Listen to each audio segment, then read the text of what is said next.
So, back in 2015, the announcement for a new Powerpuff Girls show was announced. And rightfully speaking, this left a lot of people feeling skeptical about the show, because unless you've been living under a rock, you know that the original Powerpuff Girls series made back in 1998 is one of Cartoon Network's most profitable franchises of all time. However, it's also a series that Cartoon Network have been exploiting for a long time now. Back when the original Powerpuff Girls initially ended after the release of the Powerpuff Girls movie, and Craig McCracken would go on to do Foster's Home for Imaginary Friends, Cartoon Network decided to forcibly revive the show past the point of expiration by bringing in Chris Savino to do the episodes. This backfired heavily, leaving the show to finally come to a close in 2005. However, Cartoon Network kept on trying its best to revive the series. Specials, an anime done by Cartoon Network Japan, etc. So the announcement for this new series was a huge turnoff for people at the time, and so when the show finally came out on April 4th of 2016, people did not like it, calling it one of Cartoon Network's worst shows of all time. For me, on the other hand, back then, I only watched a few episodes at most, and at the time, I wrote it off as not being the worst thing ever, though that's mainly because of the fact that I didn't keep up with the show all that much, and when I actively tried to seek it out, I had a hard time finding it because I didn't record the episodes on my DVR at the time, and the website that I was using at the time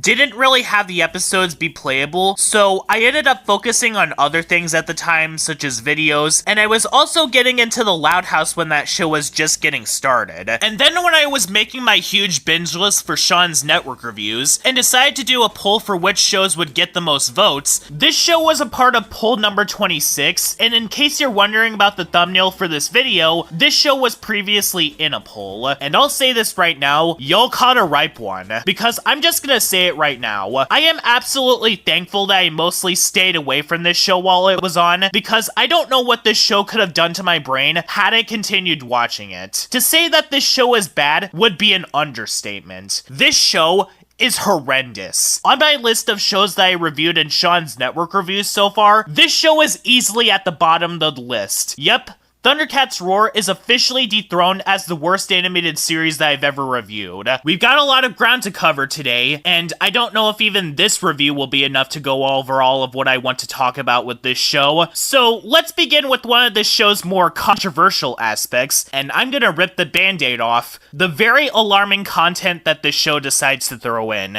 I know that there's the specific kind of argument that people like to throw around, where a certain series has this writer's barely disguised fetish thrown into it whenever something very suggestive is happening on screen. I personally talked about this back during my review on the Rodfellows movie. Needless to say, in one of the first episodes of this show, called Painbow, it has Blossom and Bubbles, characters that are canonically underage, twerking. And I don't even think that I even need to explain why this is a problem. Making this sequence even worse is that the villain Allegro decides to hypnotize Blossom and Bubbles into doing this against their will, already looking very, very bad on this show's part. Then the series decides to do this again during the episode Somewhere Over the Swing Set, despite how much backlash that they got the first time when they did this. And then the series had a controversy where one of the writers were inserted into the series to be the love interest of Blossom. But according to Shadowstreak, the other writers were the ones who inserted him into the show, which is admittedly relieving, but is a case of them not thinking through how bad that this would look. Blossom having a love interest is not inherently a problem. What is a problem, though, is that they have the character look too much like how he does in real life, as well as having Blossom frequently fantasize about him. Ooh, but wait! Altogether, the entirety of the show has these moments only happen for a few seconds. Okay then, well, I'll say this right now. The episode Muscle Cup is the worst episode of the entire series. It literally has every single thing that is wrong with this show wrapped up into one, where Buttercup is not feeling confident in herself because a superhero named Adsman makes fun of her and the other two. So what Buttercup does as a result of this is that she gets super buff by constantly drinking protein shakes and working out. However, she ends up getting too strong to help her sisters when they end up getting captured by the Gnat, who unleashes a bullfrog on Blossom and bubbles, so Buttercup needs to get rid of her muscles, and apparently, the best way for them to be able to do that is Buttercup sitting on a couch in order for her muscles to go away, but she ends up turning into this large glob of goo instead. Just know, I am never watching this episode ever again for as long as I live. I'm just gonna move on. I really don't like talking about these kinds of subjects. I only wanted to bring this up because people would be wondering about this if I didn't. Now, to make this abundantly clear, I by no means necessary am blaming those who worked on the show. The bad apples who worked on the show are absolutely to blame for it. Julia Beckerman. But remember, the ones who are innocent are only really doing what Cartoon Network wants them to do. One of the people who created this show, for instance, was Bob Boyle, someone who also created Yin Yang Yo and Wow Wow Wubsy. I remember liking the latter show when I was younger, while the other, I remember just feeling neutral about it. But does all of the alarming content in the show really make it bad by all means necessary? Well, it certainly takes a lot of points off of it, and by default, it makes the episodes that include them absolutely horrendous, especially Painbow and Muscle Cup. But is it like top contender for worst show I reviewed bad? I mean, all of the utterly disgusting implications in this show do only take up a few seconds in a select few episodes after all, outside of the aforementioned Muscle Cup. And plus, bad episodes and bad scenes don't make an entire show bad. Straight Illin from Clarence and Pone Apples from Its Pony are the exceptions to those two otherwise underrated shows, not the majority. And from marathoning the entirety of the series, I can confirm that not every episode has these implications. So what makes this show worse than Thundercats Roar, Robot Boy, and Family Dog exactly? Well, that's very easy. One of the biggest issues that I have with Powerpuff Girls 2016, outside of its alarming content, is that it's one of the most soullessly manufactured pieces of garbage that has ever come out of an animation studio, especially one that is as respected as Cartoon Network. Just by watching this series, you can just smell the desperation and corporate meddling that went into the show at every turn. Admittedly, there are some nice looking backgrounds, and the nighttime portions of the series do look very good. But remember, nice looking visuals at points do not make a show, especially one that is as mind-numbing as this show. And I'm not just talking about the fact that this show forces in memes and tries way too hard to be cool. The entire show in general feels try-hard, and that it has this specific attitude about it that just makes the show extremely exhausting to sit through. Booyah! We're not like that girly pony show, or that outdated original version that had the girls in kindergarten. We are hip and with the kids. Even though this show feels a lot more squeaky clean in comparison to the original, most episodes involve the girls either getting hurt or captured, and sometimes not even committing to the action scenes. I could have sworn that this show was actually made in like the 1970s or 80s. The show really is that spineless and has the aura of the network giving into peer pressure because of oversensitive Karens. But the reality of it all is that this show was made in 2016. Around that exact same time, Cartoon Network was offering shows that were taking risks, for better or for worse. In fact, more than a year after this show came out, OKKO Let's Be Heroes premiered, and that show had tons of sequences where characters are fighting and getting hurt. A show which I'd much rather be watching right now than this show. The motivation of this show being made as well is very 1980s-esque. Cartoon Network did not care a single bit about this show's quality, or its implications, or the numerous amount of animation mistakes that are in the first season. Cartoon Network only wanted this show so that they could sell toys. And in spite of the fact that the show tries to promote the idea of girl power and wanting to be all progressive and stuff, this show has numerous moments where it repeatedly trips on its heels in regards to what it wants to accomplish. Because the show is as squeaky clean as it is, it makes several decisions that fly in its face. Like, for example, replacing all of the female voice actresses but letting the males reprise their roles, and actively disliking the female anatomy. Removing Miss Bellum from the show because her chest is way too big, and then reducing Miss Keen's chest, despite the fact that the same show introduces a gorilla character named Barbarous, who only wears a tube top and skirt, and a retired superhero named Grinwig, who has a costume that shows her legs, both of whom show off way more skin than those two other characters do, heavily indicating that this show has no clue what it wants to do with itself or who it wants to be aimed for. Does it want to be for kids? Well, considering the fact that this show does not introduce anything to its audience, nor does it feel welcoming. That's out of the question. Adults? Nah, they'd find this blatant pandering piece of garbage to be way too intolerable to sit through. Fans? Heck no. And despite the fact that the show tries to be way more squeaky clean than the original, the show is somehow more unpleasant to sit through, thanks in part to the show's portrayal of sibling relationships. Nearly every single episode of the show has the girls either fighting, bickering, screaming at each other, or giving off the feeling that they really don't like each other. And it really speaks volumes that these versions of the girls don't care about each other, when in one episode, Bubbles and Buttercup were willing to trade Blossom's soul in order to get a motor sled, while also not even feeling any sort of guilt or remorse for doing so. And in The Spoon, when Bubbles was wanting to burn Blossom, her sister, alive. And Professor Utonium is not making things any better either, because he also shows at many points that he doesn't care about his daughters. The Power of Four reveals that he only wanted to create a perfect little girl because he wanted to compete with one of his rivals who created the perfect little boy. So all of that nuance that he had in the original series is completely gone now. Forget Luke Skywalker from The Last Jedi. This is the biggest character assassination to ever happen to a fictional character in media. They turned the Professor, one of the most supportive and intelligent characters from the original series, into an absolute idiot. And not only is he an absolute idiot in this show, but he also blatantly gets the girls put in actual danger at times.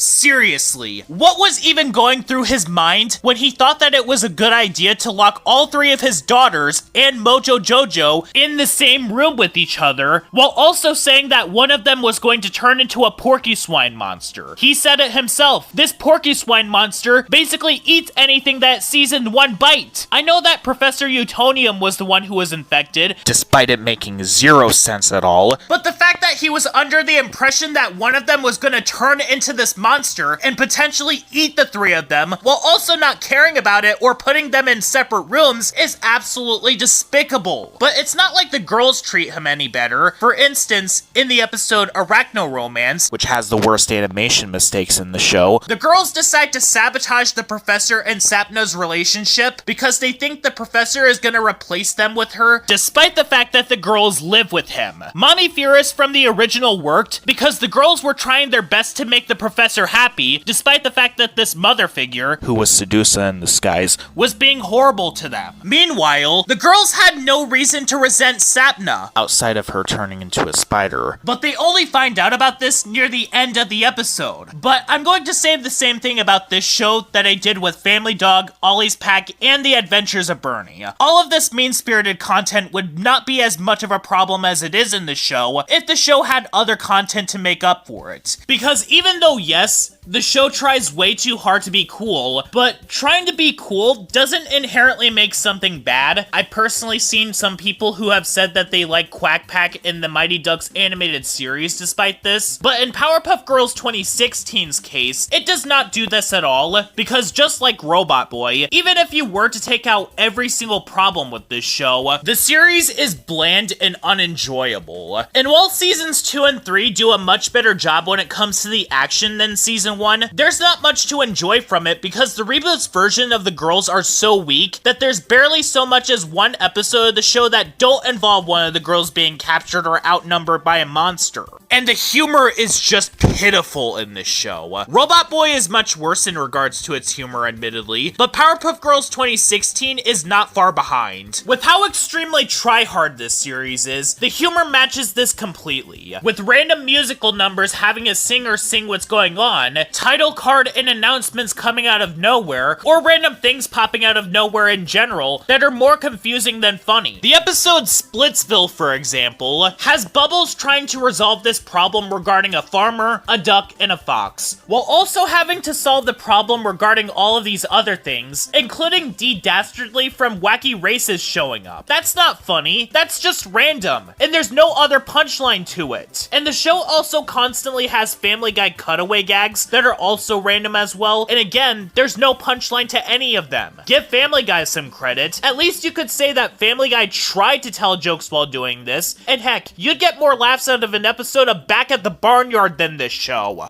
And this isn't even a show that you could judge on its own merits either, because the show constantly implies that it's supposed to be a follow-up to the original show, not its own thing separate from the original. Judging from the fact that they decide to try and do a flashback to Bubbles in kindergarten by using the style of the original series, and also showed a screenshot of one of Blossom's memories from the original show. Another show that I'd much rather be watching, by the way, and that's another reason as to why I dislike this show, alongside the other 3 shows that are in my bottom 4 for Sean's network reviews, a lot more than Teen Titans Go. With Teen Titans Go, you could at least make the argument that the show wasn't supposed to be taken that seriously. The show was wanting to be a comedic spinoff of Teen Titans, not try to be a sequel to Teen Titans. I mean, if it was intended to be a sequel to Teen Titans, it'd be a much worse show, admittedly, but that's not what it was setting out to do. That doesn't absolve the show of criticism, of course, and the critic addressing episodes are absolutely abysmal, but it has an excuse. Powerpuff 2016 is supposed to be a follow-up to that original show, which could explain exactly why the show doesn't even bother reintroducing its characters to the audience, while at the exact same time, the show has this weird amalgamation of too many changes, but not enough. The show decided to drop a majority of its rogues gallery of villains, and only decides to keep Mojo Jojo, Princess Morbucks, and him. The others are either relegated to background extras, or they got majorly trucked over. The Amoeba Boys got one episode that they are the antagonist of, admittedly, but the Gang Green Gang have been reduced to a gambling plot, and Fuzzy Lumpkins got trucked over the most, not even getting so much as an episode where he's the antagonist, even one time. Thankfully, Jim Cummings ended up getting lucky the year after this with Lord Boxman from OKKO, and the new villains that they made for this show are either extremely lame, forgettable, or just plain wrong. In the rogues gallery of the Powerpuff Girls, who is going to be talking about either the Nat or Manboy? Answer: absolutely no one. The Nat's only gimmick in this show is that he's literally just Roach Coach from the original show, but he's treated as a joke where the characters say his name wrong, a joke which the show constantly runs into the ground, and Manboy is basically a stereotypical straw man, no pun intended, of what the show thinks that men are like. Certainly not hiding what this show thinks of the male gender, if other episodes are anything to go by, while Allegro in his first appearance legitimately hypnotizes Blossom and Bubbles to do that dance in one of the most infamous scenes in the entire series. Bianca Bikini and Barbaras Bikini are fashion stereotypes, Packrat is obsessed with shiny things, and Silico's backstory makes zero sense. Which reminds me, the show also lacks its own identity as well. I get that with the reboot, it's expected to respect the original source material, otherwise it would alienate fans of the original property, and all while the show is basically making decisions that spit all over the original, the show barely does enough to make it feel like it's trying to do something new to change up the status quo. For instance, why are the main girls still 5 or 6 years old in this show? Like, they don't even act like they're kindergartners anymore. They act more like older preteens, if you know what I mean. So why didn't they just age the girls up by a few years? But then I remembered that this show has Bliss, and her design is absolutely horrible, indicating that alongside not knowing how to make the girls look visually appealing for a few seconds with how much they go off model in the first season, they also really don't know how to age the girls up, despite the fact that the original show had an episode that laid the groundwork for them making versions of the girls that are older. Granted, these were from the episodes that were done by Chris Savino, and what he did was a whole other can of worms in of itself, but all you need to do is take inspiration from those designs to make another version of the girls, and that's about it. And the show does not hide its resentment towards the female gender as well, given that not only do the girls constantly have to get saved by the guys, but all of the female voice actresses have been replaced. Blossom,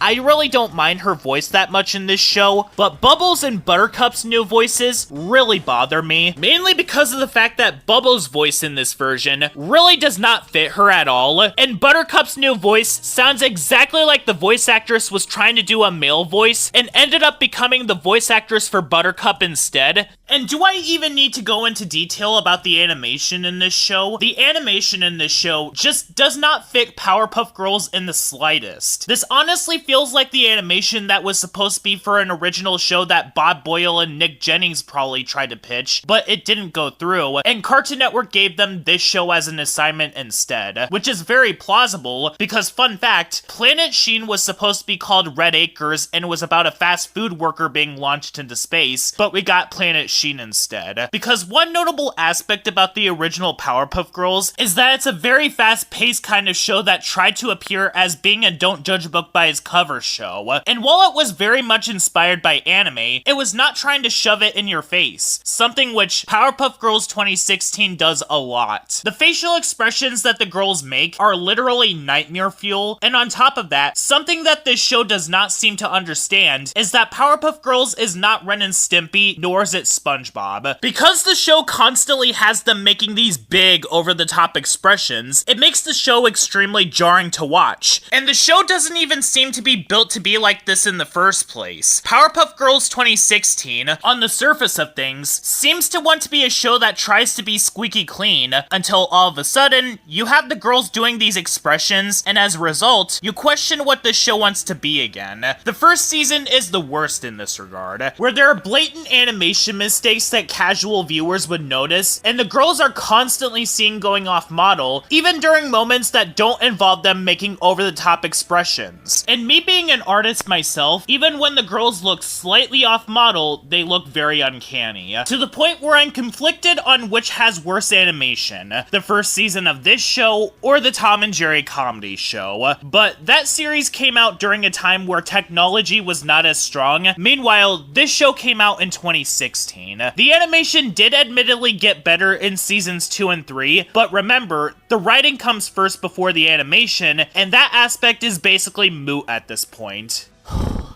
Alright, so now that we're reaching the end of the video, it's time for me to get very quiet now. So, in a fight between which thing I reviewed in Sean's Network and yearly reviews is worse than the other, Ivan the Incredible or Powerpuff Girls 2016.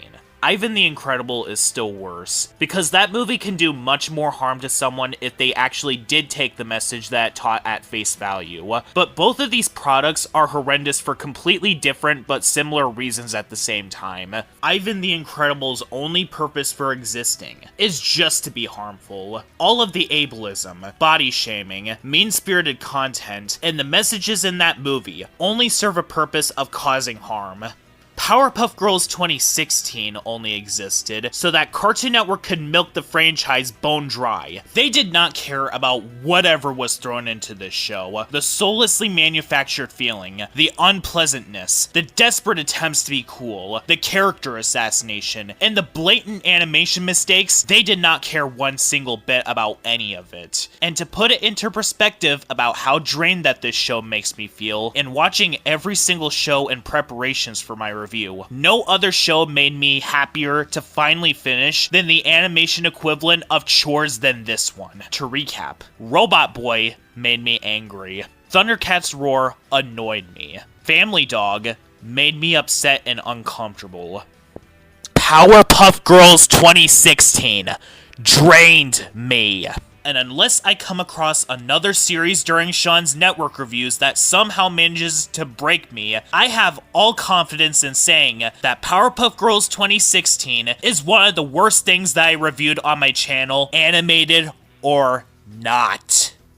If you guys excuse me, I need to watch a show to get my spirits back in shape. Whether if it's a show that I like or a movie. Whether if it's the Patrick Star Show or a show that I already watched but would rather be watching like PPG Original, Chowder, or OKKO. Just to wash this literal piece of corporate sludge out of my mouth. Well guys, this is it. After 6 or 7 years of basically ending out on a cliffhanger and it being announced in 2021 that the show was being brought back, The Amazing World of Gumball is back. Or The Wonderfully Weird World of Gumball, as it's now called. But to be completely honest, there are signs that Gumball was not gonna stay ended forever, given that the original show, even after it ended, was still given reruns on Cartoon Network. When Cartoon Network shows are often booted from the network after they ended, such as the case with Regular Show or OKKO, but also, outside of Teen Titans Go, Gumball is the show that gives Cartoon Network their highest ratings, so of course, this meant that the show was gonna be brought back for a revival series. Although, considering the fact that in recent years, Warner Brothers have gone through its darkest stage that's ever been in since 2022, the whereabouts of this particular series was up in the air, and because David Zaslav wanted to save up as much money so that the company can be able to pay off their debt that they've been in for years now, The Wonderfully Weird World of Gumball made its debut on Hulu on July 28th, 2025. I know that I said this before when I did my review on The Bros back in 2021, but I'll say it again, I like The Amazing World of Gumball. It may not be my favorite of the Cartoon Network shows, especially considering the fact that the show didn't start to peak until season 3, and that streak continued as it and seasons 4 and 5 were what I could throw into the show's golden age, and season 6 was one of the show's weakest seasons. And the show, especially early on, had a lot of bad episodes, but the show was very funny and imaginative. But like any show, the series does have its share of stinkers, and the seasons outside of seasons 3 to 5 vary in quality. Season 1 is one of those rough first seasons, where as soon as you're far enough into the show, then go back to its early episodes, you notice how less refined it is in comparison to the others. Season 2 generally had more frustrating episodes, some of which being some of my least favorite episodes of the entire series, the most infamous one being The Hero, where Nicole and Nanais essentially disowned Gumball and Darwin because they made fun of Richard, despite the fact that Nicole herself is far more verbally harsh on Richard than Gumball and Darwin are, and season 6 feels the most exhausted of the 6 seasons. The final stretch of episodes were not too good in particular, even when taking the Inquisition out of the equation. But with all of the talking points about what I think of Gumball out of the way, let's move the discussion over to The Wonderfully Weird World of Gumball, and what I think of its first season. Though, I'd personally still nickname it as Season 7, given that the show feels no different than the first 6 seasons of the original, to the point where the characters are still the same age in this show, and I think that this show is good. Though, in regards to how I'd rank the season in comparison to the others, it's smack dab in the middle of all of them. Nothing else in Gumball comes close to seasons 3 to 5, but it's better than seasons 1, 2, and 6. And to describe exactly why I think that this is the case, as I stated just a second ago, the other seasons outside of 3 to 5 have a specific flavor to them, that depending on who you are, you'd either like or dislike them. And season 7's flavor is that the show is very much trying to get used to things all over again. The gap between the original series being over and this new show being released had a gap of 6 years after all, so in regards to what this show is trying to do, is give the audience a new fresh start, being more like season 1 than the later seasons, only this new series has the benefit of retaining the animation quality of the later ones. Although this does come with some consequences unfortunately, as so far, one of this season's biggest problems is that they do dive into way too familiar territories all too often. The very first episode of this new season, The Burger, basically does the exact same plot as the season 3 episode, The Safety, where Darwin is so paranoid about something that he hears about in class that he goes into full-blown soccer mom territories on Gumball, trying his best to make sure that Gumball can't eat anything that they usually eat, to the point where they literally starve themselves to death while trying to grow a vegetable garden. And The Safety is already an episode that I really didn't like. The pool is basically the car, but without Gumball and Darwin being altruists for Mr. and Mrs. Robinson. And the episode The Boring basically hammers something in that we already know about at this point. We know that Gumball and Darwin find Molly boring. The stories had already made that clear. Now, this season does still have what made the original series so good, that being the humor. Although, I'm not going to delve too much into it, because I'd basically repeat what I did back during my Drake and Josh season 1 review if I did so, but what I'll say about the humor is that given the fact that Gumball had been on hiatus for 6 years. There were things that the show has not been able to do since it ended, like poking jabs at what's been happening since the 2020s have started, and this show has proven itself that it's back. The most notable things that they referenced were the pandemic, where people were supposed to wear masks outside of their home, and YouTube brain rot. And the show also references streaming services, and how greedy corporations could take the show off of the service at any time, one of the main reasons I prefer physical media over streaming, and that's not the only thing that the series retains. One of the original series' best aspects was the character dynamics, and the comedy that they got out of it. Whether if it's through Richard being a funny kind of stupid, Nicole's angry outbursts, or the show generally being unhinged. That one scene in the distance, where Nicole says that Richard used up all of their minutes on the phone because Richard just wanted to dance to the music while he was on hold, is just gold.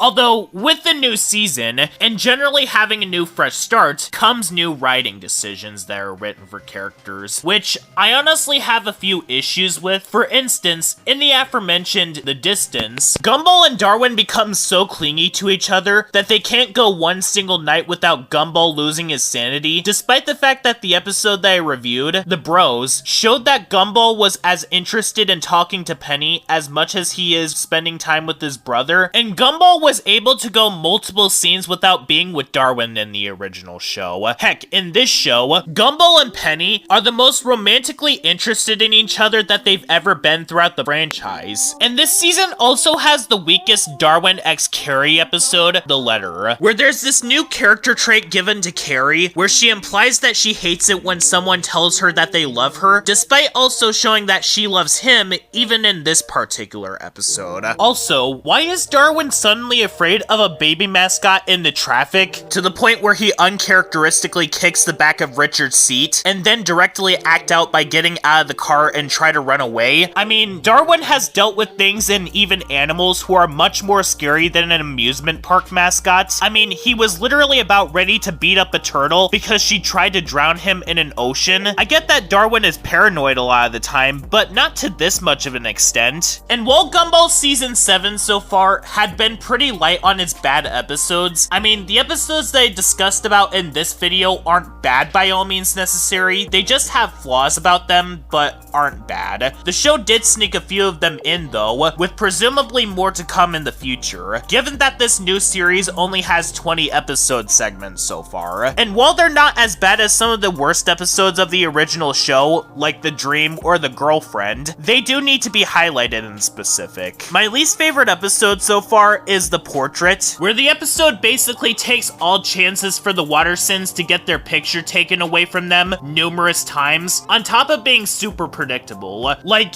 you can see that the Wattersons were going to get interrupted again and again, and that Frankie Watterson was going to ditch them from a mile away, and the parole officer gets away with just letting Frankie get away, whilst being completely okay with getting the Watterson family into trouble for what was out of their control, and the episode The Amadane is not too far behind. Not only does Penny selfishly drag Gumball to her house to help her with the Fitzgerald tradition, while leaving him in the dark about what she brought him there for, but it's yet another example of this new season retreading old ground. The transformation also had Gumball being asked to come over to the Fitzgerald's house to basically help Penny with her issues, but also, there's no reason to have Gumball in this episode if they were not gonna have him do anything. Yes, I know that this is supposed to be Gumball's series, but there have been plenty of episodes of the original series where Gumball is not present at all, and for very good reason. Because if the story does not need him, then the episode doesn't have to include him. When you try to include Gumball and Darwin in a forced way, you get both episodes like this one right here, as well as the others from the original series, which forcefully includes Gumball and Darwin, while also being self-aware in an insulting way that they're not supposed to be there. And that was one of the weakest episodes of the original series. But, like I said, these are my thoughts on the series as of the time that it's still ongoing.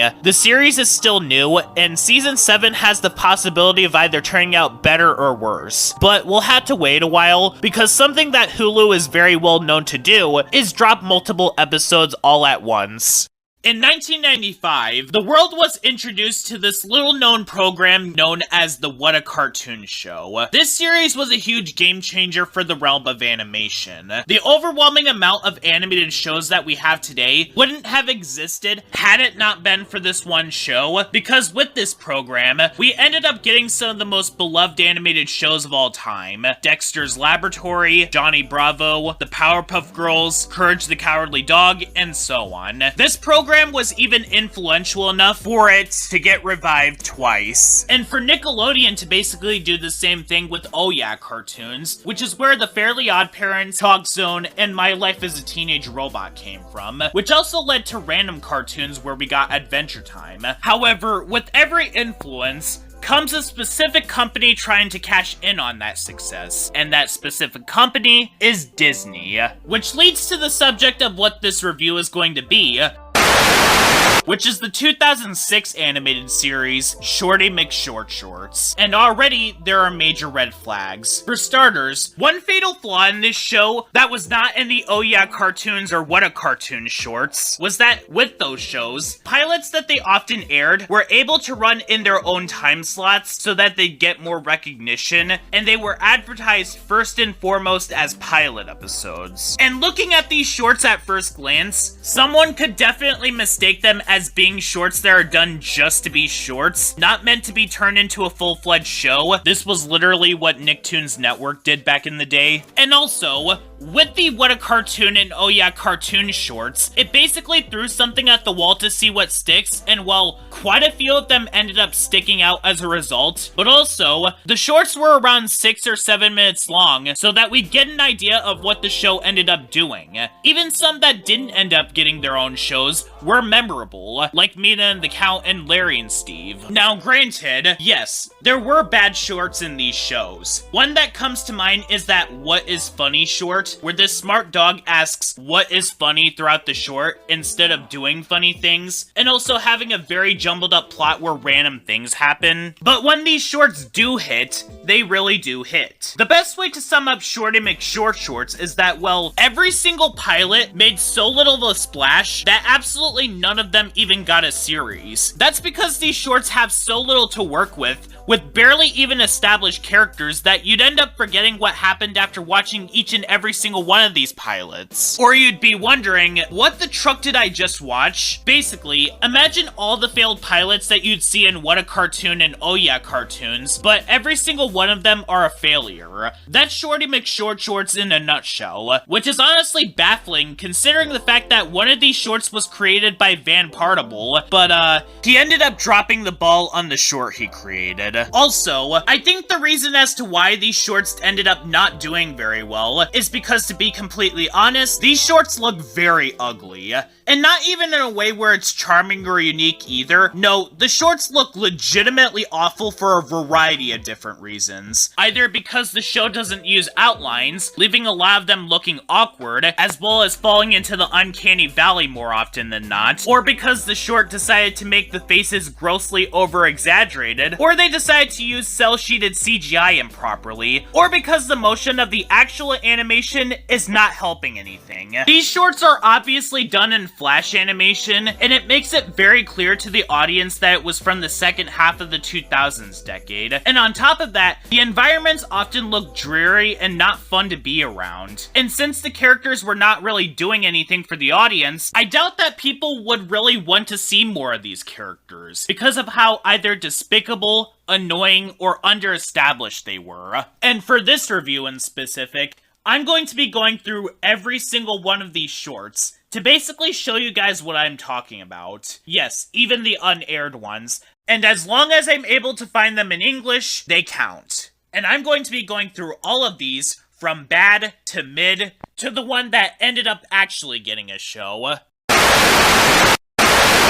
Beginning this review, I'm going to be starting off with the worst shorts, because Shorty McShorts had quite a bit of bad ones. And to start off the bad ones, we begin with the worst of them all, Boozle Bag Zip.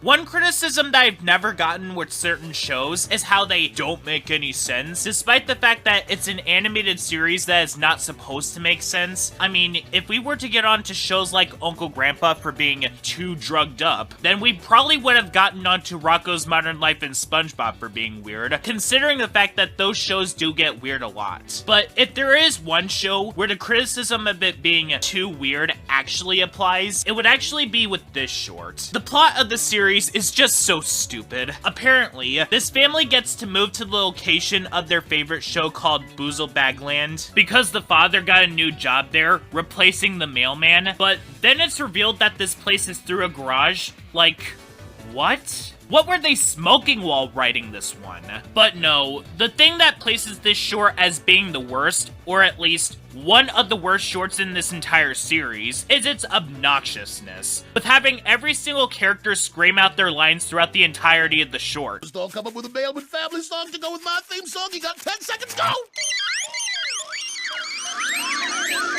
Stop it! And also having the problem where one of its characters, specifically the son of the family, is used as the audience's insert, where he literally points out every single problem that the show has, but they embrace the problems that this show has anyway. You've ruined my life, Dad. Writing 101 for making an animated series, do not mock or insult the audiences who are watching the show. Not only does it make it an admission that you don't care, but it would also antagonize them to the point where they don't want to watch the show ever again. These are episodes like Let's Get Serious, The Return of Slade, The Fourth Wall, etc. from Teen Titans Go, Destroy All Robots from Robot Boy, Fame and Misfortune from MLPFIM, The Taunting Hour from The Loud House, most episodes of Modern Family Guy. I could just go on, and that's the problem that this short has. Similar to a problem that a show like Wayside has, this short is doing all the work for me in regards to pointing out the problems with it. For instance, the kid is right. The family basically ruined his life by having him move into a world where there's probably no school or college in sight. But the short essentially guilt trips him at the end by saying that he walked his shoes all over his dad's heart. Hey, nice sneakers. Too bad they're getting dirty walking all over your dad's heart and all. Even though he was completely in the right for all of this. Because the family essentially took him away from his life. Hey, it's just like Glenn Martin DDS done years earlier. The only plus side to this series is that it didn't get picked up at all. I don't really have all that much to say about this one in specific. It's slightly better than the last one because it didn't annoy me as badly, but still though, it's still one of the worst shorts in this entire series. The new kid that enters into the school is given such a hard time for absolutely no reason. The new kid in particular is so bland and lifeless that he makes Doug Funny from Doug look like SpongeBob SquarePants in comparison, and the entire thing is just so rushed. Though that's the problem with a lot of these shorts in particular. Part of the reason as to why I just don't care about a lot of these characters is because the shorts get so little time for us to connect with them so that we'd be able to recognize some of them. And that's the issue. In a show like The Loud House, I feel sorry for Lincoln a lot of the time because the show had plenty of time for us to get to know him. This new kid is so bland that I just don't care about him. So much so that the detention aspect of it doesn't leave all that much of an impact. Everything goes by so fast that I could assume that the viewers watching Shorty McShorts would have forgotten about this short afterward. Technically speaking, according to one of the commenters who commented on the upload of this video on YouTube, this was one of the unreleased shorts that was part of Shorty McShorts. However, I'm going to be talking about it anyway, since it did get labeled as part of Shorty McShorts by Disney themselves, and also, as long as I'm able to find the shorts to watch them for this review, fully in English, they count. What is there to say about Bad Hair Days? That's simple, really. This short single-handedly has the worst animation out of every single short. All of the other pilots, outside of Dodger Dare and Mascot Prep, best looking shorts, looked pretty ugly, but all of them at least tried, as opposed to this short right here. The animation in this one gets so bad that it's literally up there with Hammerman, getting so jittery that it feels like they just colored in the storyboards, not even giving in-betweens to this thing. It honestly feels as if this is trying to essentially be South Park for kids, but South Park is at least done in a way where it feels as if the characters were cardboard cutouts. Meanwhile, the characters in this short look like any character from any other show. They honestly wouldn't look out of place in the world of Pac-Man, to be completely honest. Though, I don't know why they'd want to make South Park for kids anyway, but, you know, executives greenlight some very bizarre products, like a show where animals take off their fur and goof off in a hotel. That's a garbage show as well, and I might get to that show at a later date. Or a literal game where you're able to watch a dog take a dump. That part is whatever. What truly gets me with this short is that the audio is freaking abysmal. Do you want to know what's just as bad as having music overpower the dialogue of your characters? It's when you decide to have the dialogue overlap another character's dialogue. I mean, just listen to some of this. Hey, Kathy, let's say we get away from this garbage can and go hang out. Maybe listen to some tunes, get some food, watch a movie. So I'm like hanging out with Mandy Darcy yesterday. Lame. We're doing this quiz in one for magazines. So lame. Anyway, we're doing this quiz in Girly Teen. Do you know your hair or how sun-savvy How are you? sun-savvy are you? And she starts talking about Andy Thomas. What the heck is that supposed to Total high-handed. Total high-handed. Who thought that it was a good idea to have the audio overlapping in some sequences? Were they afraid that if it had these few pieces of audio in their own separate sentences, that the short would be way too long? The longest short in Shorty McShorts shorts was 5 minutes. This short is only 4 minutes. The characters talking over each other is completely unnecessary. Another one of my least favorite shorts, and another one that was thankfully unreleased. The best way to sum up this one is if you basically took Clutter and turned the character himself into an 8-bit sprite. Though this one is even worse, because all this thing does throughout the entirety of the short is swipe things from the bully's yard. And also, Clutter didn't have annoying voices throughout. And for the record, when I say that the voices throughout this short are bad, I'm not blaming either Tara Strong or Tom Kenny for how obnoxious they sound throughout the short. It's the voice directing that makes it sound so bad. And from the looks of it, they were possibly directed to do the most annoying voices ever. And yeah, in regards to this short, they decided to have Tara Strong and Tom Kenny do the most annoying voices imaginable. My turn.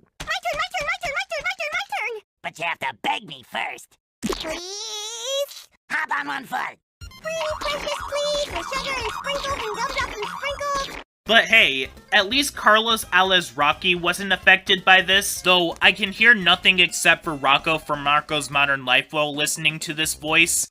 Oh, what up? If only I could get Tina an ice cream maker of her very own. Here we are, dear. Thanks very much, Mrs. Bighead. So, this is the closest thing that we get to a crossover with SpongeBob SquarePants, Rocco, and Twilight Sparkle. Though, this one's a little better than Bad Hair Days, because at least the audio mixing isn't as bad, but still though, Tara Strong and Tom Kenny deserve so much better. Do you want to know what the saddest part of this entire short is? It definitely has the best animation out of every single short, but yet, it's definitely the one that I want turned into a series the least. Because had this show, along with some of the previous shows talked about here, been picked up by Disney and turned into a series, they would have been candidates for some of Disney's worst animated shows of all time, up there with Pickle and Peanut, Quack Pack, Schnookums and Meat, The Wuzzles, Bonkers, etc. But thankfully they weren't. It's just that this show failed so much that nearly all of them didn't get picked up. The only show that did get on par with this short were the later seasons of Star vs. the Forces of Evil, but I have a feeling that this show would have been even worse, because the catalyst of this entire short is that this guy named Dodger Dare decides to simp over another girl and makes clones of himself to impress this girl in particular to like him for his own selfish gains. Okay, do whatever it takes for her to like me, man. Please, we'll be crawling with cooties in no time. And when he gets dumped at the end of the episode, you just don't feel sorry for him because of how much of a jerk he's been throughout the entirety of it. I honestly feel more sorry for his friend because she's obviously wanting him to see that the girl who wants him is standing right in front of him. But no, he's so much of a simp that he'd rather go out with another girl than the girl who is there to support him. Cherishing a picture of you and me. That's sweet. No. I'm trying to permanently attach Amber Van Owen's picture over your face. See? Just you. Hottie. Just you. Hottie. So, on top of the fact that the main character is unlikable, essentially he's exactly the kind of character that people think that Mikey Simon from Kappa Mikey is like, this would have been a will they, won't they kind of show. The kind of series that shows like Miraculous Ladybug are today. And honestly, I couldn't be any happier to see that this show was not picked up. And thankfully, the animation from this short eventually turned into the animation of a much better series, The Ghost and Molly McGee, and that show is great. But yeah, if you absolutely cannot stand the love triangle, or they will they won't they trope of shows like Total Drama, Regular Show, Star vs. or Miraculous Ladybug, I absolutely recommend skipping this one entirely. And in fact, because of the title of this short alone, I'm in the mood to watch The Amazing World of Gumball instead. Not much to really say about this one, although one of the kids sounds exactly like Lisa Loud from the Loud House, though the parts where they end up dancing with two older kids gave out some major unfortunate implications. Now that we're getting away from the ones that I actually considered bad, let's get into the ones that I feel very indifferent about. Starting off with Dudley and Nestor Do Nothing. Have you ever heard of a little show that goes by the name of Beavis and Butthead? Well, that's the best way to sum up this one. But where with Beavis and Butthead, it had humor to go along with the scenarios that the main characters get into, this short just doesn't. It just has them going through the motions. I mean, it literally gets up to the point where when one of them needs to use the restroom, they mistake a space shuttle for a bathroom. Like, if Beavis and Butthead were in this same position, they would have been making extremely laugh-out-loud remarks by now. The only thing that I will remember about this short is that one of them is voiced by Richard Stephen Horvitz, doing his Billy voice. And yet strangely relaxing. But that's about all.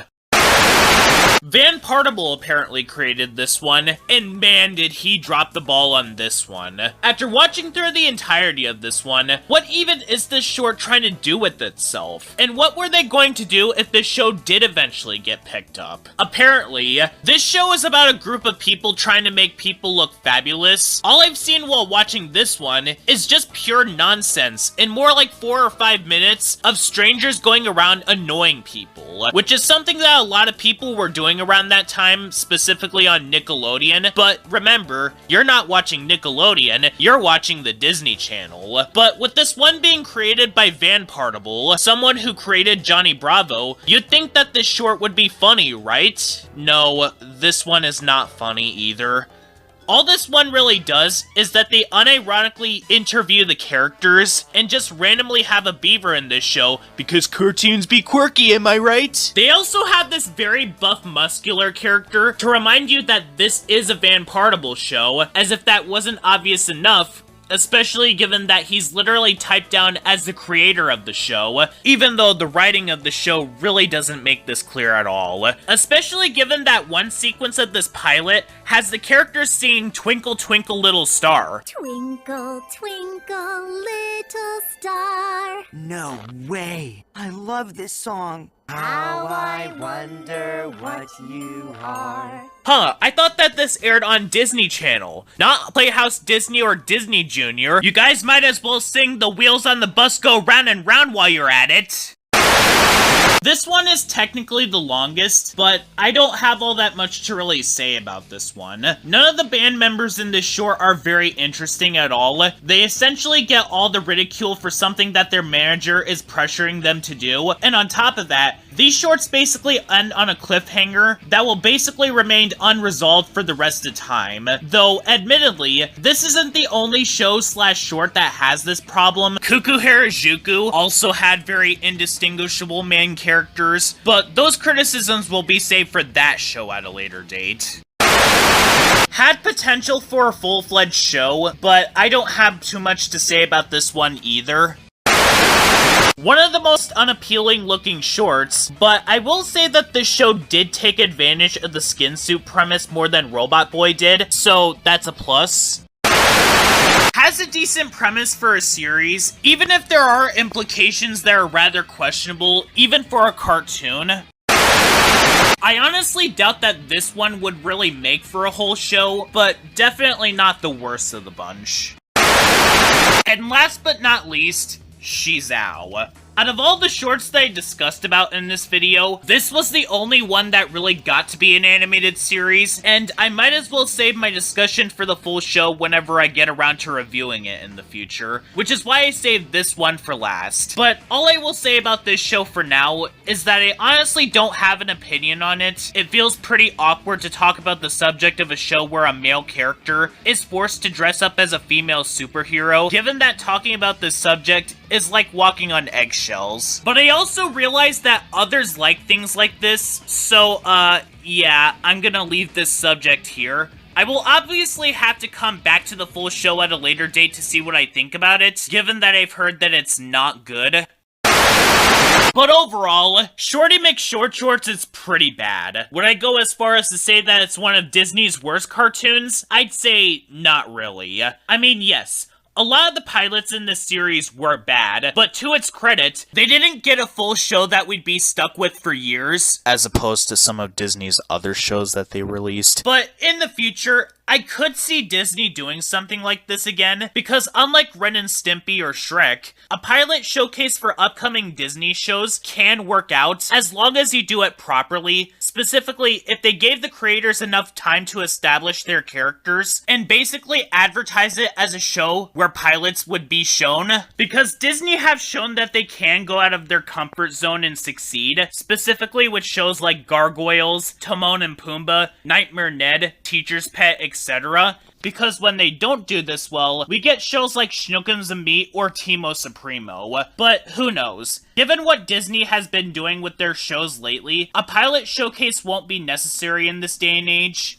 So, regarding Sean's yearly reviews / Sean's thoughts, we basically jump from one movie about a character befriending aliens to another one. Elio is a 2025 Pixar animated movie that has not been doing so good, to put it lightly. In fact, this is an animated movie that in general has not been treated very good from the very beginning. As in 2023, I remember that a trailer for Elio popped up and that it was advertised to be coming out in June of 2024. But ended up getting pushed back to June of 2025 instead, as the movie ended up being taken by Inside Out 2 as the Pixar movie that would come out in 2024. Then Disney decided not to give this movie any sort of marketing whatsoever because they were way too busy giving all of the advertisement to the Lilo and Stitch remake instead of an original animated movie, which I personally speculate is part of an intentional sabotage by Disney themselves to make original ideas look like they are inherently a thing of the past, because studios apparently need to rely on older properties to keep themselves afloat, despite the fact that original ideas are the reason why Disney got to where they are in the first place, being similar to what Disney did with hand-drawn animated movies in the early to mid-2000s. But back to Elio itself, I'm not going to go on this rant about how those Disney adults are the reason as to why Disney is not going to do original ideas ever again, because remember, most people who watch these remakes are not aware of internet discourse, so they're not going to simply boycott the movie because an angry culture war brony who is obsessed with constantly trashing on the Star Wars sequel trilogy is shouting at the top of his lungs 24/7. But in regards to Elio, I think that the movie is just decent. Granted, the movie is much better than the Lilo and Stitch remake, though bear in mind, I've always had it in my head that just because a movie is 100% original, that doesn't inherently mean that a movie is automatically better than a shot-for-shot remake. Lewis and the Aliens is still in my bottom 10 for Sean's yearly reviews, and it's gonna take a lot to remove that film from the top 2, in spite of the fact that the movie is meant to be its own standalone movie that is independent from another. Elio is better than the Lilo and Stitch remake, not just because of the fact that it's a standalone film, but the film actually feels like it's trying, as opposed to Lewis and the Aliens and Lilo and Stitch 2025. But the film does still pale in comparison to the original Lilo and Stitch movie, because getting straight into the problems that I have with this movie, this film suffers from a very similar problem that a lot of these recent Disney and Pixar films have been suffering from for almost the entirety of the 2020s decade, where they've either felt incredibly derivative of other films, or they had the problem of being predictable, which really does indicate that studios, Disney specifically, have seriously been starting to run out of ideas. In this film's case, it feels incredibly similar to Lilo and Stitch, as the film revolves around this kid who is considered as an outcast by his peers because of how either crazy or weird he is, which leads him to lashing out against them constantly, while also having to grieve with the fact that his parents are dead, and he's left in the custody of one of his other family members. In this movie in specific, it's his aunt. I mean, the storyline of Elio basically spending all of his time in space is admittedly original to this movie, but the film hardly ever really utilizes this because as soon as we get there, Elio has to immediately negotiate with Lord Grygon, leading him to being imprisoned, and then as soon as Elio escapes Lord Grygon's ship, he basically uses Glorden as a bargaining chip, which ends up leading to Elio being discovered to have lied to all of them about being the leader, which in of itself is another major problem that I have with this movie.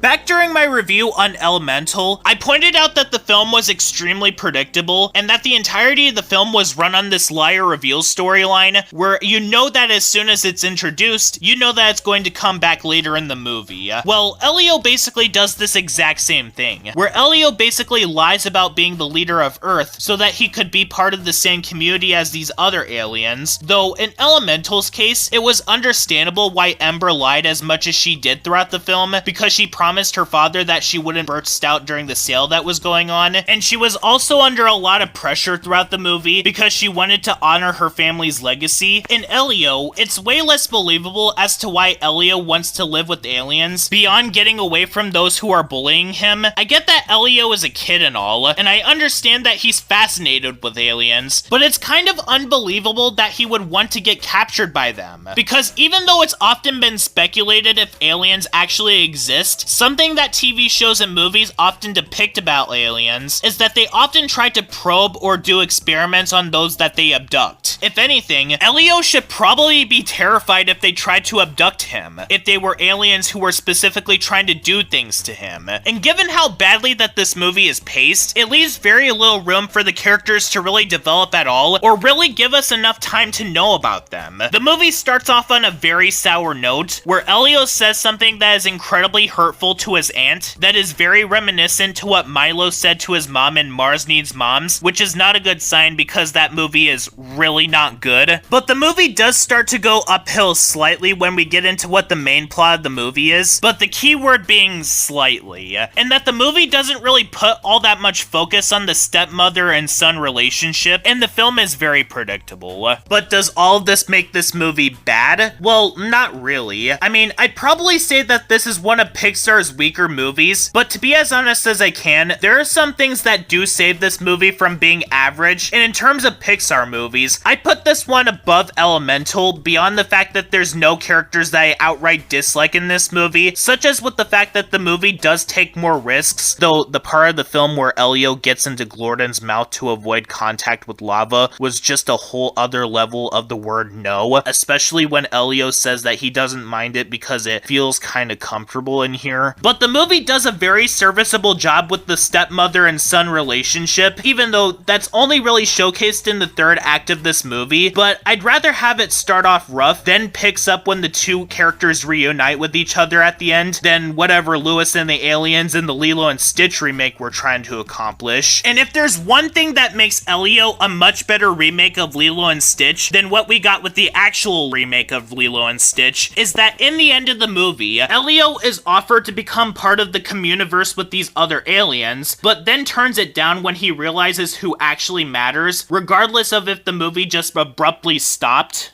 Cats Don't Dance is a 1997 Warner Brothers animated film that is another case of an animated film that got the shaft back then, due to the fact that the movie was a box office bomb, and around the time of the movie's release, it became a casualty of the merger between Turner and Time Warner, as well as the fact that the movie barely had any sort of advertising and was poorly marketed. Not to mention, around the time of its release, it got majorly overshadowed by the film that Warner released months prior, Space Jam, which used a bigger IP, which is honestly kind of a shame, because as opposed to most of the other films that Warner would end up putting out later on, this film has its own identity that not enough people really gave this movie credit for. What is this movie about? This film revolves around a cat named Danny. He wants to be a movie star that, at the same time, is also a singer. So he goes to Hollywood in hopes of starting an acting career there. After meeting a young penguin named Pudge, Danny is selected by agent Farley Wink to feature in a film that is in production at Mammoth Pictures called Lil Archangel, alongside Wink's secretary, a cynical Turkish Angara named Sawyer. But due to a popular, yet spoiled child actress named Darla Dimple, Danny needs to find a way to get the other animals into the spotlight in order to show that animals can be just as talented at acting as much as humans are. To start off this review, I'm going to state right now that for an animated film that came out in the 1990s, that is not Disney related, it's honestly kind of refreshing to see that while this film does have the usual requirements that every non-Disney animated film from the 90s had, this film tries to at least do its own thing, rather than trying to be like Disney. It's still a musical, yes, but it's trying to be a Warner Brothers movie, not a Disney movie. You see, back in the 1990s, animated films and TV shows more often than not tried to be one of two things. They were either trying to follow the gross-out slapstick trend left behind by Ren and Stimpy with varying results, or in the case of animated films, they were trying to emulate the success of Disney by being Broadway musicals. But one similar thing that a lot of these films had with each other is that they were really not good. Some of them do admittedly have that so bad it's good charm, like the 1992 Tom and Jerry movie, but the rest of them can range from being subpar to downright offensive and insulting, like The Magic Voyage or the Miramax cut of The Thief and the Cobbler. But one similar problem that a lot of these other films have that make them all fail in the exact same way is that they fail to have their own identity, because all of them were way too focused on trying too hard to be Disney, so they ended up not feeling like a movie owned by the company that they were owned by.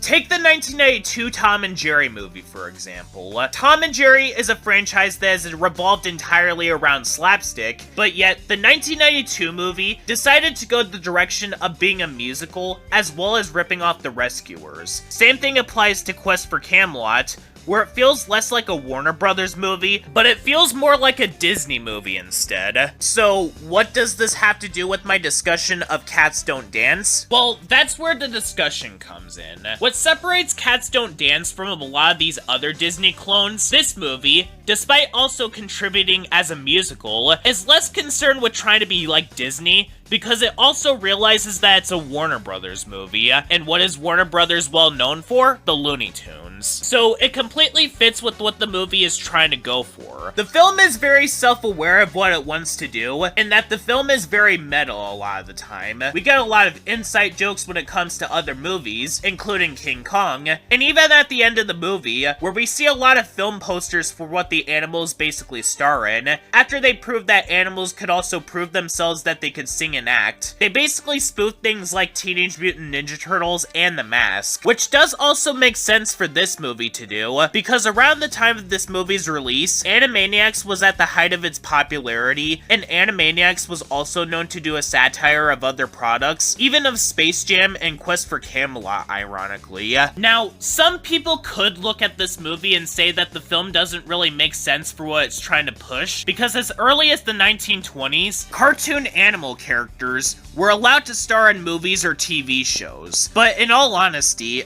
I really don't mind this at all in the movie. The film is not trying to be accurate to the real world. You really think that a movie about talking animals, living in the same society as humans, is going to care about real world events? I mean, if it's based on a true story like the Titanic movies, The Magic Voyage, and The Star, that's when it becomes a problem. And besides, without the context of the characters being animals, and instead being humans, it would be super obvious that this movie is trying to be an allegory for racism, but the fact that the characters are animals makes this movie feel very subtle and clever. I'd even say that the movie definitely feels like a proto-Zootopia with how it handles its subject matter. With the fact that the animals have nothing to do in the films they star in than just being animal noises, and how the villain, Darla Dimple, constantly treats animals as if they can't do anything else except act like animals. Which I gotta say, is a very bold move on this movie's end.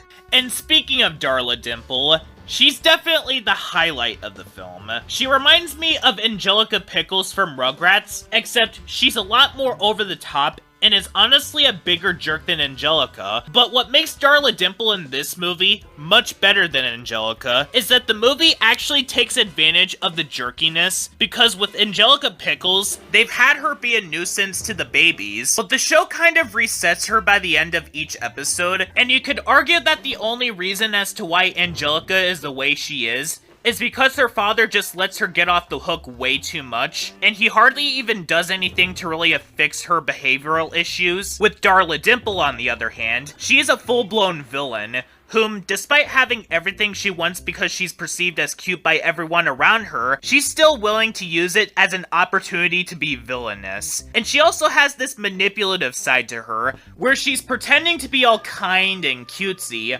but is actually a devil on the inside. And I just love the absurdness that this little girl is more of a threat to the main characters than this giant emotionless bodyguard that she has named Max, who is a literal giant. Both of these characters offer some of the funniest bits in the film, and their scenes are the most memorable, as opposed to a lot of the other aspects of the film. Which does end up leading me to say that Cats Don't Dance is not a perfect film. It actually has quite a lot of issues, in fact, which does hold me back from saying that this movie was close to being great, because, well, if you're wondering why I'm currently struggling to talk about a lot of the other aspects of the film, it's because I don't have too much to say.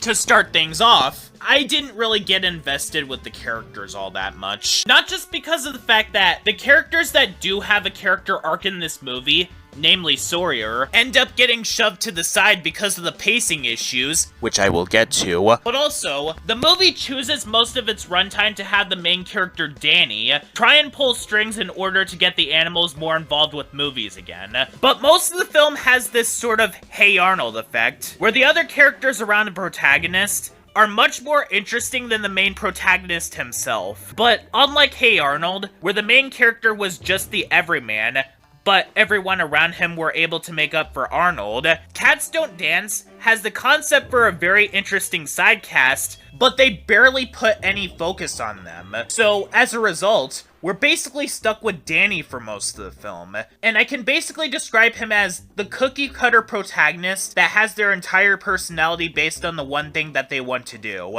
In this case, Danny wants to be a singer in a motion picture, and that's about it. And unlike Bodhi from Rock Dog or Felicie from Leap, we don't see how Danny is like because of how frantically paced this movie is. Oh, but Danny is kind-hearted. Isn't that a character trait? Well, yeah.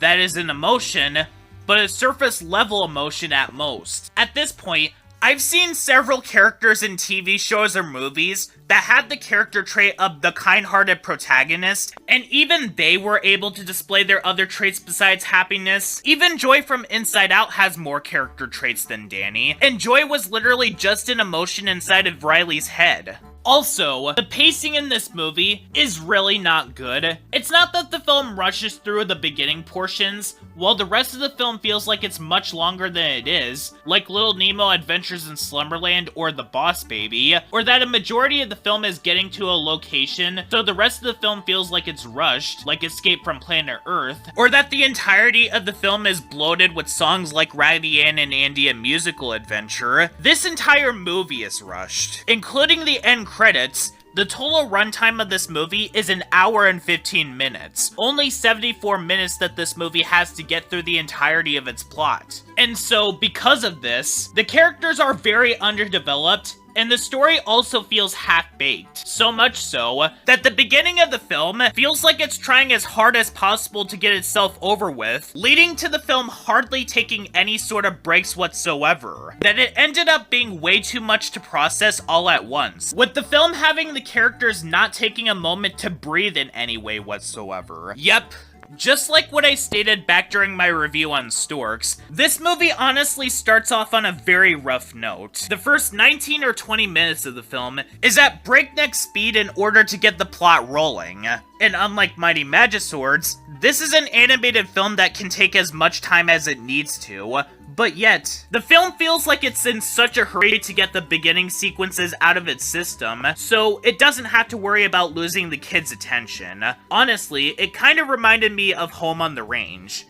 You know, the movie where the farm is being closed down. That's not a good thing, because that film has this issue and more. Not to mention being absolutely stupid. Cats Don't Dance is still better than Home on the Range, because the film does end up getting better after the sequence where Danny ends up messing things up for the film that they were shooting, but the pacing issues are still present, even without taking the beginning of the film into consideration, as the film is still extremely rushed, which is honestly kind of a shame, because the characters in this movie do have what could be considered interesting, but the film feels so fast that they are left with absolutely nothing. Like this elephant character who wants to do more than just the logo for each film, or this goat and fish couple who want to do the tango. Not even Storks has this issue, as even that film was able to flesh out its characters, even those that aren't really the main focus of that movie, especially since the film has an hour and 27 minutes to its runtime. Now, some people could argue that this movie was released in the 90s, and films around that time were not intended to be Spider-Verse levels of length in regards to how long they were, but even around the time of this movie's release, while there were definitely animated films that did have this amount of length in their runtime, other films were able to be given longer runtimes, such as Aladdin or The Lion King,